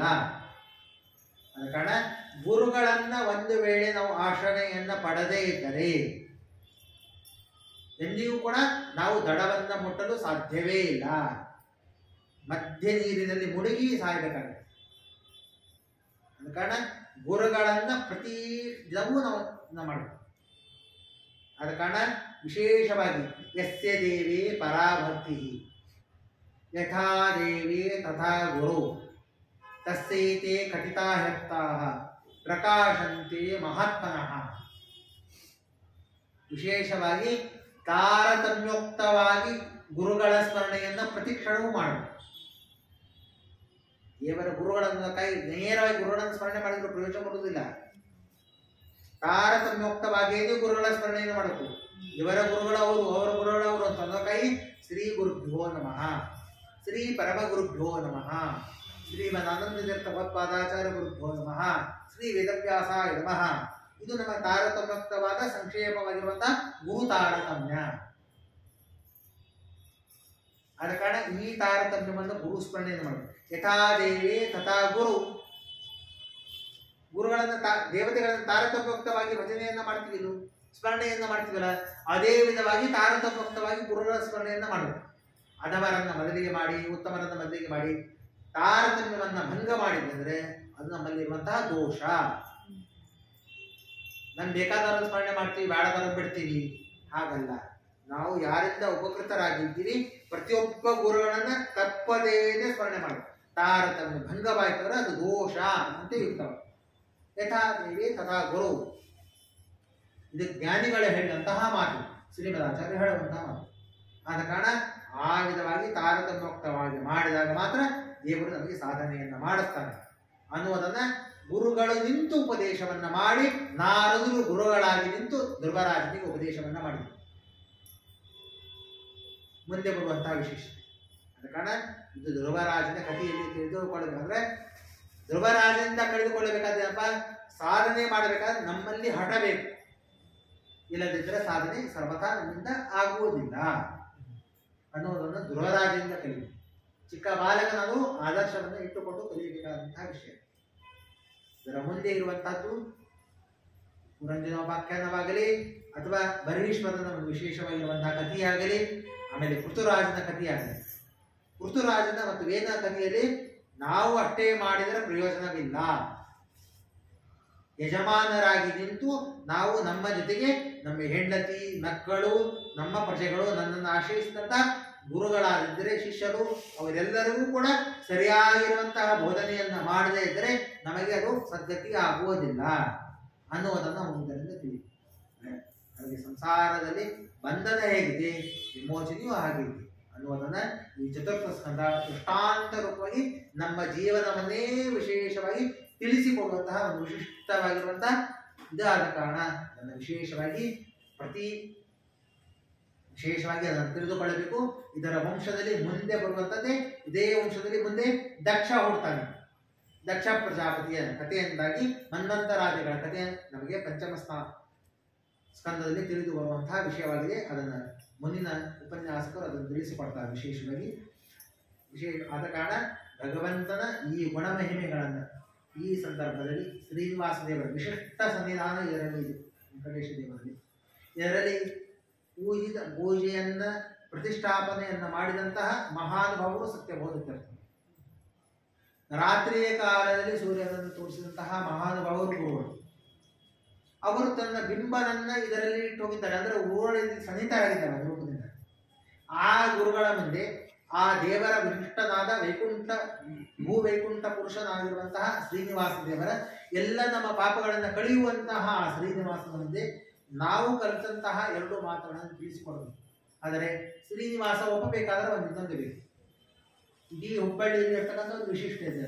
ಏನಪ್ಪಾ ಅಂದ್ರೆ ಶ್ರೀನಿವಾಸ ದೇವರ ಪೂಜಾ ಸ್ವೀಕಾರ ಮಾಡಬೇಕಾದ್ರೆ ಮೊದಲು ವರಾಹದೇವರು. ಯಾಕೆ ಪ್ರಥಮಂ ದರ್ಶನಂ ತೀರ್ಥಂ ನೈವೇದ್ಯಂ ಕ್ಷೀರಶೇಷಂ. ವರಾಹ ದೇವರ ದರ್ಶನವನ್ನ ಮಾಡದೇನೆ ಬಂದ ಅಂದ್ರೆ ನಾನು ಅದನ್ನು ತೋಳುದಿಲ್ಲ ಅಂತಂದೇವು. ದೇವರೇ ಸ್ವಯಂ ಹೇಳಂದ್ರೆ ಮತ್ತೆ. ಆದ ಕಾರಣ ಇಂತಹ ಇದು ಶ್ರೀನಿವಾಸ ದೇವರಿಗೆ ತಾವು ಸ್ಥಳದ ಒಂದು ಫಲವನ್ನ ಅಂದ್ರೆ ಇದು ಕೊಡುವುದಕ್ಕಾಗಿ ಅವರಿಗೆ ಕೊಟ್ಟಿದ್ದು. ಅಂದ್ರೆ ವರಾಹ ದೇವರ ದರ್ಶನವಾಗದಿದ್ರೆ ಶ್ರೀನಿವಾಸ ದೇವರ ದರ್ಶನ ಪುಣ್ಯ ಸಿಗುವುದಿಲ್ಲ ಅನ್ನುವುದಕ್ಕಾಗಿ ವರಾಹ ದೇವರ ದರ್ಶನವನ್ನ ಮಾಡಿಕೊಂಡು ಅನಂತರದಲ್ಲಿ ಶ್ರೀನಿವಾಸ ದೇವರ ದರ್ಶನವನ್ನ ಮಾಡಿಕೊಳ್ಳುವ ದಿವ್ಯವಾದ ಇದೊಂದು ಪುಣ್ಯತಮವಾಗಿರುವಂತಹ ಕ್ಷೇತ್ರ ಇದೆ. ಅನೇಕ ಅವ್ಯಾಹತವಾಗಿ ಇಷ್ಟು ದಿವಸಗಳ ಕಾಲ 200 ವರ್ಷಕ್ಕಿಂತಲೂ ಮಿಗಿಲಾಗಿ ಇಲ್ಲಿ ಪೂಜೆ ನಡೀತಾ ಇದೆ ಅಂದ್ರೆ ವಿಚಾರವನ್ನ ಮಾಡಬೇಕು. 200 ವರ್ಷ ಹಿಂದಿನ ದೇವಸ್ಥಾನ. ಅಂದರೆ ಅದರಲ್ಲಿ ಎಷ್ಟು ಸನ್ನಿಹಿತರಾಗಿ ದೇವರು ಎಷ್ಟು ಪುಣ್ಯವನ್ನ ಆ ಶ್ರೀನಿವಾಸ ದೇವರಲ್ಲಿ ಸತ್ಯಬೋಧ ತೀರ್ಥರು ಇಟ್ಟು ಹೋಗಿದ್ದಾರೆ. ಆ ಗುರುಗಳು ಇಲ್ಲಿ ಸನ್ನಿಹಿತರಾಗಿದ್ದಾರೆ. ದೇವರ ಸೇವೆಯನ್ನ ಮಾಡುವುದಕ್ಕಾಗಿ ಆ ವಿಧಿವಾದ ದಿವ್ಯವಾದ ಸನ್ನಿಧಾನ ಇದನ್ನ ನಾವು ಬಾಲ್ಯದಿಂದಲೂ ನಾವು ಇಲ್ಲೇ ಹುಟ್ಟಿದ್ದು, ಸಣ್ಣವರಿಂದಲೂ ಕೂಡ ಇದನ್ನು ನೋಡ್ತಾ ಬಂದಿದ್ದೇವೆ. ದರ್ಶನವನ್ನ ಮಾಡುವುದು, ಪ್ರದರ್ಶನ ಹಾಕೊಂಡು ನೋಡ್ತಾ ಇದ್ದೇವೆ. ಇನ್ನೊಂದು ಈ ವಿಷಯಕ್ಕೆಂದ್ರೆ ನನ್ನ ಉಪನಯನವಾದ ಮೇಲೆ ನನ್ನ ಮೊದಲು ಪರೀಕ್ಷೆ ಆದದ್ದು ಇದೇ ಸ್ಥಳದಲ್ಲಿ. ಮೊದಲಿಗೆ ಅವರು ಕೃಷ್ಣಾಚಾರ್ಯ ನಾಗನೂರು ಕೃಷ್ಣಾಚಾರ್ಯರು ಇಲ್ಲಿ ಬಂದು ನನಗೆ ಸಂಧ್ಯಾವನ ಪರೀಕ್ಷೆಯನ್ನ ಮಾಡಿದ್ರು. ಎಲ್ಲಾ ಒಟುಗಳನ್ನು ಕೂಡಿಸಿ ಪರೀಕ್ಷೆಯನ್ನು ಮಾಡಿದಂತಹ ಸ್ಥಳ ಇದೆ. ನಾ ಮೊದಲು ವೆಂಕಪ್ಪನ ಪರೀಕ್ಷೆ ಕೊಟ್ಟಿದ್ರೆ ಸಂಧ್ಯಾವನ ಪರೀಕ್ಷೆಯನ್ನು ಕೊಟ್ಟಾಗ ನಾನು ಸ್ವರಸಹಿತವಾಗಿ ಹೇಳಿದ್ದಕ್ಕಾಗಿ ಉಳಿದವರಿಗೆ 2-5 ರೂಪಾಯಿ ಬಂದ್ರೆ ನಂಗೆ 10 ರೂಪಾಯಿ ಬಂತ. 38, 37, 36, 35 ವರ್ಷದ ಹಿಂದೆ ಆ ಕಾಲದಲ್ಲಿ ಆಗ ಅದನ್ನು ಕೊಟ್ಟು ಮಾಡಿದ್ರು. ಅದರ 35 ವರ್ಷ ಹಿಂದಿನ ಮಾತು. ಅದ ಕಾರಣ ಆ ಸಂದರ್ಭದಲ್ಲಿ ಆಗ ಅದನ್ನು ನೆನಪಾಯ್ತು. ನಿನ್ನೆ ನೋಡಿದಾಗ ರಾಜ್ಯರ ನಿಂತಾಗ ನೆನಪಾಯ್ತು, ಈಗ ಹೇಳ್ಬೇಕಂತ. ಅದ ಕಾರಣ ಆ ಶ್ರೀನಿವಾಸ ಅನುಗ್ರಹ ನನಗೆ ಅವಾಗಿಂದಲೂ ಅದು. ಅದ ಕಾರಣ ಆ ಶ್ರೀನಿವಾಸ ವಿಶೇಷವಾಗಿ ಅವರ ಮುಂದೆ ಹೇಳುವ ಸೌಭಾಗ್ಯ ಸಿಕ್ಕ ಕಾರಣ ಇದೆಲ್ಲವೂ ವಿಶೇಷವಾಗಿರುವಂತಹ ಭಾಗವತವನ್ನು 2 ಅಕ್ಷರ ಏನು ಗುರುಗಳಿಂದ ಕಲ್ತಿದ್ದೀವಿ. ಕಲ್ತಲ್ಲಿ ಏನಾದರೂ ಲೋಪದೋಷಗಳಿದ್ರೆ ಅದು ನಂದು. ಏನಾದರೂ ಇದರಲ್ಲಿ ಬರ್ತಕ್ಕಂಥದ್ದರೆ ಇವತ್ತು ವಿಶಿಷ್ಟವಾಗಿರುವಂತಹ ದಿನ ಗುರು ಪೂರ್ಣಿಮಾ. ಆದ ಕಾರಣ ಆ ಗುರುಗಳು ನಮ್ಮ ಗುರುಗಳಾಗಿರುವಂತಹ ಅವರ ಪಾದಾರಗಳಲ್ಲಿ ಅವರು ಆ ಉಪಾಸನೆಯನ್ನು ಮಾಡುವ ದಿವ್ಯವಾಗಿರುವಂತಹ ಚೇತನ ಅವರೇ ಸತ್ಯಾತ್ಮ ತೀರ್ಥ ಶ್ರೀಪಾದ ಉತ್ತರಾದಿ ಮಠಾಧೀಶರು, ನಮ್ಮ ಪರಮಗುರುಗಳು. ಅವರ ಅಂದ್ರೆ ಗುರುಗಳು ಪರಮಗುರುಗಳು ಅವರೆಲ್ಲ ಗುರುಗಳಲ್ಲಿ. ಆದ ಕಾರಣ ಈ ಹೇಳಿದ್ದ ಏನಾದರೂ ಪುಣ್ಯವಿದ್ದರೆ ಅವೆಲ್ಲ ಪುಣ್ಯವೂ ನಮ್ಮ ಗುರುಗಳ ಪಾದಾರವಿಂದಗಳಲ್ಲಿ ನಾವು ಅರ್ಪಣೆಯಿಂದ ಮಾಡಬೇಕು. ಭಾಗವತವನ್ನ ಅನೇಕ ಜನ ಹೇಳ್ತೀವಿ, ಆದರೆ ಇದರಲ್ಲಿ ವೈಶಿಷ್ಟ್ಯ ಅಂದರೆ ಕೇಳುವುದರಿಂದ ಎಷ್ಟು ಪುಣ್ಯವಿದೆ, ಹೇಳುವುದರಿಂದ ಎಷ್ಟು ಪುಣ್ಯ ಬರ್ತದೆ. ಕೇಳುವುದು ಅಷ್ಟಕ್ಕೆ ಸಮಾನವಾಗಿರುವಂಥದ್ದು. ಯಾಕೆ ಕೇಳಬೇಕಾದಾಗ ಎಷ್ಟೊತ್ತು ನಾವು ಕೂಡ್ತೀವಿ, ಅಷ್ಟೊತ್ತು ಕೇಳೋರು ಅಷ್ಟೊತ್ತೇ ಕೂಡ್ತಾರೆ ಶ್ರಮದಿಂದ. ಭಕ್ತಿಯಿಂದ ಅದನ್ನು ಕೇಳುವುದು ಅದೊಂದು ದೊಡ್ಡದಾಗಿರುವಂತಹ ತಪಸ್ಸು. ಆದ ಕಾರಣ ಈ 4-5 ದಿವಸಗಳ ಕಾಲ ಕೂತು ಕೇಳುವುದು ಒಂದು ದೊಡ್ಡದಾಗಿರುವಂತಹ ತಪಸ್ಸು. ಇದು ವರ್ಷುದ್ದಲೂ ಕೂಡ ಈ ತಪಸ್ಸನ್ನು ಮಾಡಬೇಕು ಅಂತ ಶ್ರೀನಿವಾಸ ದೇವರ ಸಂಕಲ್ಪ. ಅದಕ್ಕಾಗಿ ಪ್ರತಿಯೊಂದು ಕಥೆಯನ್ನ ವಿಸ್ತಾರವಾಗಿ ಶ್ರೀನಿವಾಸ ದೇವರು ಕೇಳಬೇಕೆಂಬ ಅಪೇಕ್ಷೆಯಿಂದಾಗಿ ಚೈತ್ರ ಮಾಸದಿಂದ ಆರಂಭಗೊಂಡು ನಿರಂತರವಾಗಿ ನಡೆಯುವಂತಹ ಇದು ಪೂರ್ಣವಾಗಿ ಶುದ್ಧವಾದ ರೀತಿಯಲ್ಲಿ ನಡೀತಾ ಇದೆ. ಇದನ್ನು ಪರಿಪೂರ್ಣವಾಗಿ ನಿರ್ವಿಘ್ನವಾಗಿ ಆಗಲಿ ಅಂತ ಮೊದಲಿಗೆ ದೇವರಲ್ಲಿ ಪ್ರಾರ್ಥನೆಯನ್ನು ಮೊದಲಿಗೆ ಮಾಡ್ತಾ, ಎರಡನೇದಾಗಿ ಕೇಳಿಸುವಂತಹ ತಾವು ಪುಣ್ಯವನ್ನು ಅಷ್ಟೇ ಅಲ್ಲ, ಕೇಳಿಸಿಯೂ ಪುಣ್ಯವನ್ನು ಗಳಿಸಿಕೊಡುವಂತಹ ಈ ಗುರಿ ಅಂತಂದವಷ್ಟು ಒಬ್ಬರಲ್ಲ ಇಬ್ಬರಲ್ಲ, ಇವರನ್ನ ಮುಂದೆ ಮಾಡಿಕೊಂಡು ಉಳಿದವರೆಲ್ಲರೂ ಕೂಡ ಕೆಲವರು ಇರ್ತಾರೆ, ಕೆಲವರು ಮುಂದಾಗಿ ನಿಂತಿರ್ತಾರೆ ಆಡುತ್ತಾರೆ, ಕೆಲವರಿಂದ ಸಹಾಯ ಮಾಡುವುದಕ್ಕಾಗಿ ಬರ್ತಾರೆ. ತಂದೆಯಾಗಲಿ ಮಕ್ಕಳಾಗಲಿ ಅವರ ಕರೆಯುವುದಾಗಲಿ ಮತ್ತೊಬ್ಬರಿಗೆ ತಿಳಿಸುವುದಾಗಲಿ ಹೇಳುವುದಾಗಲಿ ಎಲ್ಲ ವಿಧವಾಗಿ ಮನೆ ಮನೆಗೆ ಹೋಗಿ ಅದನ್ನು ಹಂಚಿ ತಿಳಿಸಿ. ಅದ ಕಾರಣ ದೊಡ್ಡ ಭಾಗ್ಯ ಅಂದರೆ ಶ್ರೀನಿವಾಸ ದೇವರ ಮುಂದೆ ಹೇಳುವುದೇ ದೊಡ್ಡ ಭಾಗ್ಯ. ಕೇಳುವುದಕ್ಕಿಂತಲೂ ಮೊದಲಿಗೆ ಕೇಳಿದ್ರು ಉಪನ್ಯಾಸ ಹೇಳ್ತೀನಿ ಯಾವಾಗ ಹೇಳ್ತಾರ ಮೊದಲಿಗೆ ನಾನು ಆಷಾಢ ಏಕಾಶಿನಿ ಹೇಳ್ತೀನಿ. ನಾ ಹೇಳಿದ್ದ ಮೊದಲಿಗೆ ನನಗೆ ಕೇಳಿದ್ದು, ನಾ ಹೇಳಿದ ಮೊದಲಿಗೆ ಏಕಾದಶಿ ದಿವಸ ಹೇಳ್ತೇನೆ. ಏಕಾದಶಿ ದಿವಸ ಹೇಳ್ತೇನೆ ಅನ್ನೋದು ಅಷ್ಟೇ ಅಲ್ಲ, ನಾನು ಹೇಳುದು ಬೆಳಗ್ಗೆ ಸಾಯಂಕಾಲ 2 ಹೊತ್ತು ಹೇಳ್ತೇನೆ. ಬೇಡ ಬರ್ತಾರೆಲ್ಲ ಮಂದಿ ಗೊತ್ತೇನೆ, ಮಂದಿ ಬರ್ಲಿ ಬಿಡಿ ನನಗೆ ಆಗ್ಬೇಕಾಯ್ತು, ನಾನು ಶ್ರೀನಿವಾಸ ದೇವ್ರ ಮುಂದೆ ಹೇಳ್ಬೇಕಾಯ್ತು. ಮಂದಿ ಸಲ ಹೇಳ್ತಾ ಇಲ್ಲ, ನಾನು ಶ್ರೀನಿವಾಸ ದೇವರ ಮುಂದೆ ಒಪ್ಪಿಸ್ತೀನಿ. ಆದ ಕಾರಣ ಅದೇನು ಸಮಸ್ಯೆ ಇಲ್ಲ, ಯಾರು ಬರ್ಲಿ ಬಿಡ್ಲಿ ನನಗೇನೊಂದು ಸಂಕೋಚವಿಲ್ಲ. ಅದು ನಮ್ಗೆ ಸಾಧನೆ ಆಗತ್ತೆ. ಏಕಾದಶಿ ದೊಡ್ಡ ದಿವಸ, ಆದ ಕಾರಣ ಎಲ್ಲ ಪುಣ್ಯವನ್ನು ಇದರಿಂದ ಬರ್ತಕ್ಕಂತಹ 1-2 ಅಕ್ಷರದ ಏನಾದರೂ ದೇವರ ಪುಣ್ಯ ಕೊಡುವುದಾದರೆ ಆ ಎಲ್ಲ ಪುಣ್ಯವನ್ನು ಶ್ರೀನಿವಾಸ ದೇವರ ಪಾದಾರವಿಂದಗಳಲ್ಲಿ ಸಮರ್ಪಣೆಯನ್ನು ಮಾಡ್ತೀನಿ. ಆದ ಕಾರಣ ಇದನ್ನು ಸಾಧನೆಯನ್ನು ಮಾಡಿಸಬೇಕು. ಸಾಧನೆಯನ್ನು ಮಾಡಿಸಬೇಕಾದಾಗ ಗುರುಗಳು ನಮ್ಮಲ್ಲಿದ್ದು ಎಲ್ಲ ಪಾಠವನ್ನು ಕಲಿಸುವುದು ಬೇಕಾದರೆ ಆ ಗುರುಗಳ ಹತ್ರ ನಮ್ಮನ್ನು ಉಪದೇಶಕ್ಕಾಗಿ ತಿಳಿಸುವುದಕ್ಕಾಗಿ ಕಳಿಸಬೇಕಾದಾಗ ನಮಗೆ ಇದೇ ಮಾರ್ಗಕ್ಕೆ ಹೋದರೆ ನಿಮ್ಮ ಸಾಧನೆ ಅಂತನ್ನುವುದಕ್ಕಾಗಿ ಈ ದೇಹವನ್ನು ಕೊಟ್ಟಂತಹ ನಮ್ಮ ತಂದೆ ತಾಯಿ, ಆ ತಂದೆ ತಾಯಿಗಳ ವಿಶೇಷವಾಗಿರುವಂತಹ ನಮಗೆ ಇರುವಂತಹ ಸಹಕಾರ. ಅವ್ರಿಗೆ ಎಷ್ಟೇ ಕಷ್ಟವಾದರು, ತಮ್ಮ ಮಗ ಹುಟ್ಟನ ಅಂದ ಮಾತ್ರಕ್ಕೆ ಅವನಿಗೆ ದೂರ ಇಟ್ಟಿನಿ ಅನ್ನೋದಕ್ಕಾಗಿ ತಮ್ಮಲ್ಲಿ ಶ್ರಮವನ್ನು ಪಟ್ಟು ತಾವು ತ್ರಾಸವನ್ನು ತೆಗೆದುಕೊಂಡು ಎಷ್ಟೇ ಶ್ರಮವಾಗಿದೆ ಆ ಎಲ್ಲ ಪುಣ್ಯವನ್ನು ನಮ್ಮ ತಂದೆ ತಾಯಿಗಳಿವೆ. ಯಾಕಂದ್ರೆ ಮಾತೃದೇವೋ ಭವ ಪಿತೃದೇವೋ ಭವ. ಯಾಕಂದ್ರೆ ತಂದೆ ತಾಯಿ ಇಬ್ಬರೂ ಕೂಡ, ತಂದೆ ಗಾಯತ್ರಿ ಮಂತ್ರ ಉಪದೇಶವನ್ನು ಮಾಡ್ತಾನೆ, ತಾಯಿ ಅಕ್ಷರಗಳನ್ನು ಕಲಿಸ್ಕೊಡ್ತಾರೆ, ಅವರು ಕೂಡ ಗುರುಗಳೇ. ಆದ ಕಾರಣ ಗುರುಗಳ ಸ್ಥಾನದಲ್ಲಿರುವಂತಹ ತಂದೆ ತಾಯಿಗಳಿಗೂ, ಆ ತಂದೆ ತಾಯಿಗಳಿಗೂ ನಮ್ಮ ಗುರುಗಳಿಗೂ ಪೂಜ್ಯರಾಗಿರುವಂತಹ ಗುರು ಪರಂಪರಾಗತವಾಗಿರುವಂತಹ ಎಲ್ಲರೂ ಮಹನೀಯರು, ಜ್ಞಾನಿಗಳು, ತಪೋವರಣ್ಯರು, ಇಷ್ಟ ಎಲ್ಲ ಗುರುಗಳನ್ನು ಆರಂಭ ಮಾಡಿಕೊಂಡು ಮೂಲ ಪುರುಷರಾಗಿರುವಂತಹ ಶ್ರೀಮದಾಚಾರ್ಯರು ನಮಗೆ. ಆದ ಕಾರಣ ಶ್ರೀಮದಾಚಾರ್ಯರು ಅಂತರ್ಗತ ಗ್ರಂಥ ಪ್ರತಿಪಾದ್ಯರಾದ ವೇದವ್ಯಾಸ ದೇವರು ಪರಮಗುರು. ಆ ವೇದವ್ಯಾಸ ದೇವರು ಗ್ರಂಥ ಪ್ರತಿಪಾದ್ಯರಾಗಿರುವಂತಹ ಶ್ರೀಕೃಷ್ಣ ಪರಮಾತ್ಮ ನಮ್ಮ ಕುಲಸ್ವಾಮಿ, ಅವರ ಪಾದಾರಗಳಲ್ಲಿ ಎಲ್ಲವನ್ನ ಪುಣ್ಯವನ್ನು ಸಮರ್ಪಣೆಯನ್ನು ಮಾಡ್ತೀನಿ. ಸರ್ವಗುಣ ಸಂಪೂರ್ಣ ಸರ್ವದೋಷ ವಿವರ್ಜಿತ ಪ್ರಿಯತಾಂ ಪ್ರೀತಯೇವಾಲ ಪ್ರಿಯತಾಂ ಪ್ರೀತಯೇವಾಲ ಪ್ರಿಯತಾಂ ಪ್ರೀತಯೇವಾಲ ವಿಷ್ಣುರ್ಮೇ ಪರಮಶ್ರೋತ್ ಅನೇನ ಭಾವೇತ್ ಪುಣ್ಯಂ ಅಪ್ನೋತು ಗುರುವನ್ನ ನಾಹಂ ಕರ್ತ ಹರಿಕರ್ತ ತತ್ಪೂಜಾ ಕರ್ಮ ಚಾಖಿಲಂ ತಥಾಪಿ ಮತ್ಕೃತಾ ಪೂಜಾ ತತ್ಪ್ರಸಾದೇನ ನಾನ್ಯತ ತದ್ಭಕ್ತಿಸ್ತತ್ಫಲಂ ಮಹ್ಯಂ ತತ್ಪ್ರಸಾದ ಪುನಃ ಪುನಃ ಕರ್ಮಣ್ಯಾಸೋ ಹರಾದೇವಂ ವಿಷ್ಣೋಸ್ತುತ್ಯಕರಸದ ಅಕ್ಷಯಂ ಕರ್ಮ ಯಸ್ಮಿನ್ ಪರೇ ಸರ್ಪಿತಂ ಪ್ರಕ್ಷಯಂ ಯಾಂತಿ ದುಃಖಾನಿ ಅನ್ನಾಮತಃ ಅಕ್ಷರೋ ಯೋಜನ ಸರ್ವದೇವಾಮೃತ ಕುಕ್ಷಿಗಂ ನಿಸ್ಸಿ ವಿಶ್ವಂ ಸದಾಜಾತಕಂ ಪ್ರಣಯಾಮೋ ವಾಸುದೇವ ಪ್ರಣಯಾಮೋ ವಾಸುದೇವ ಪ್ರಣಯಾಮೋ ವಾಸುದೇವ ದೇವತಾ ಮಂಡಲ ಖಂಡಮಂಡಲ ಅನೇನ ಭಾಗ ಪುನಃ ಮತ್ತು ಗುರು ಗುರುಭಕ್ತಿ ಶಾರ್ಪಣ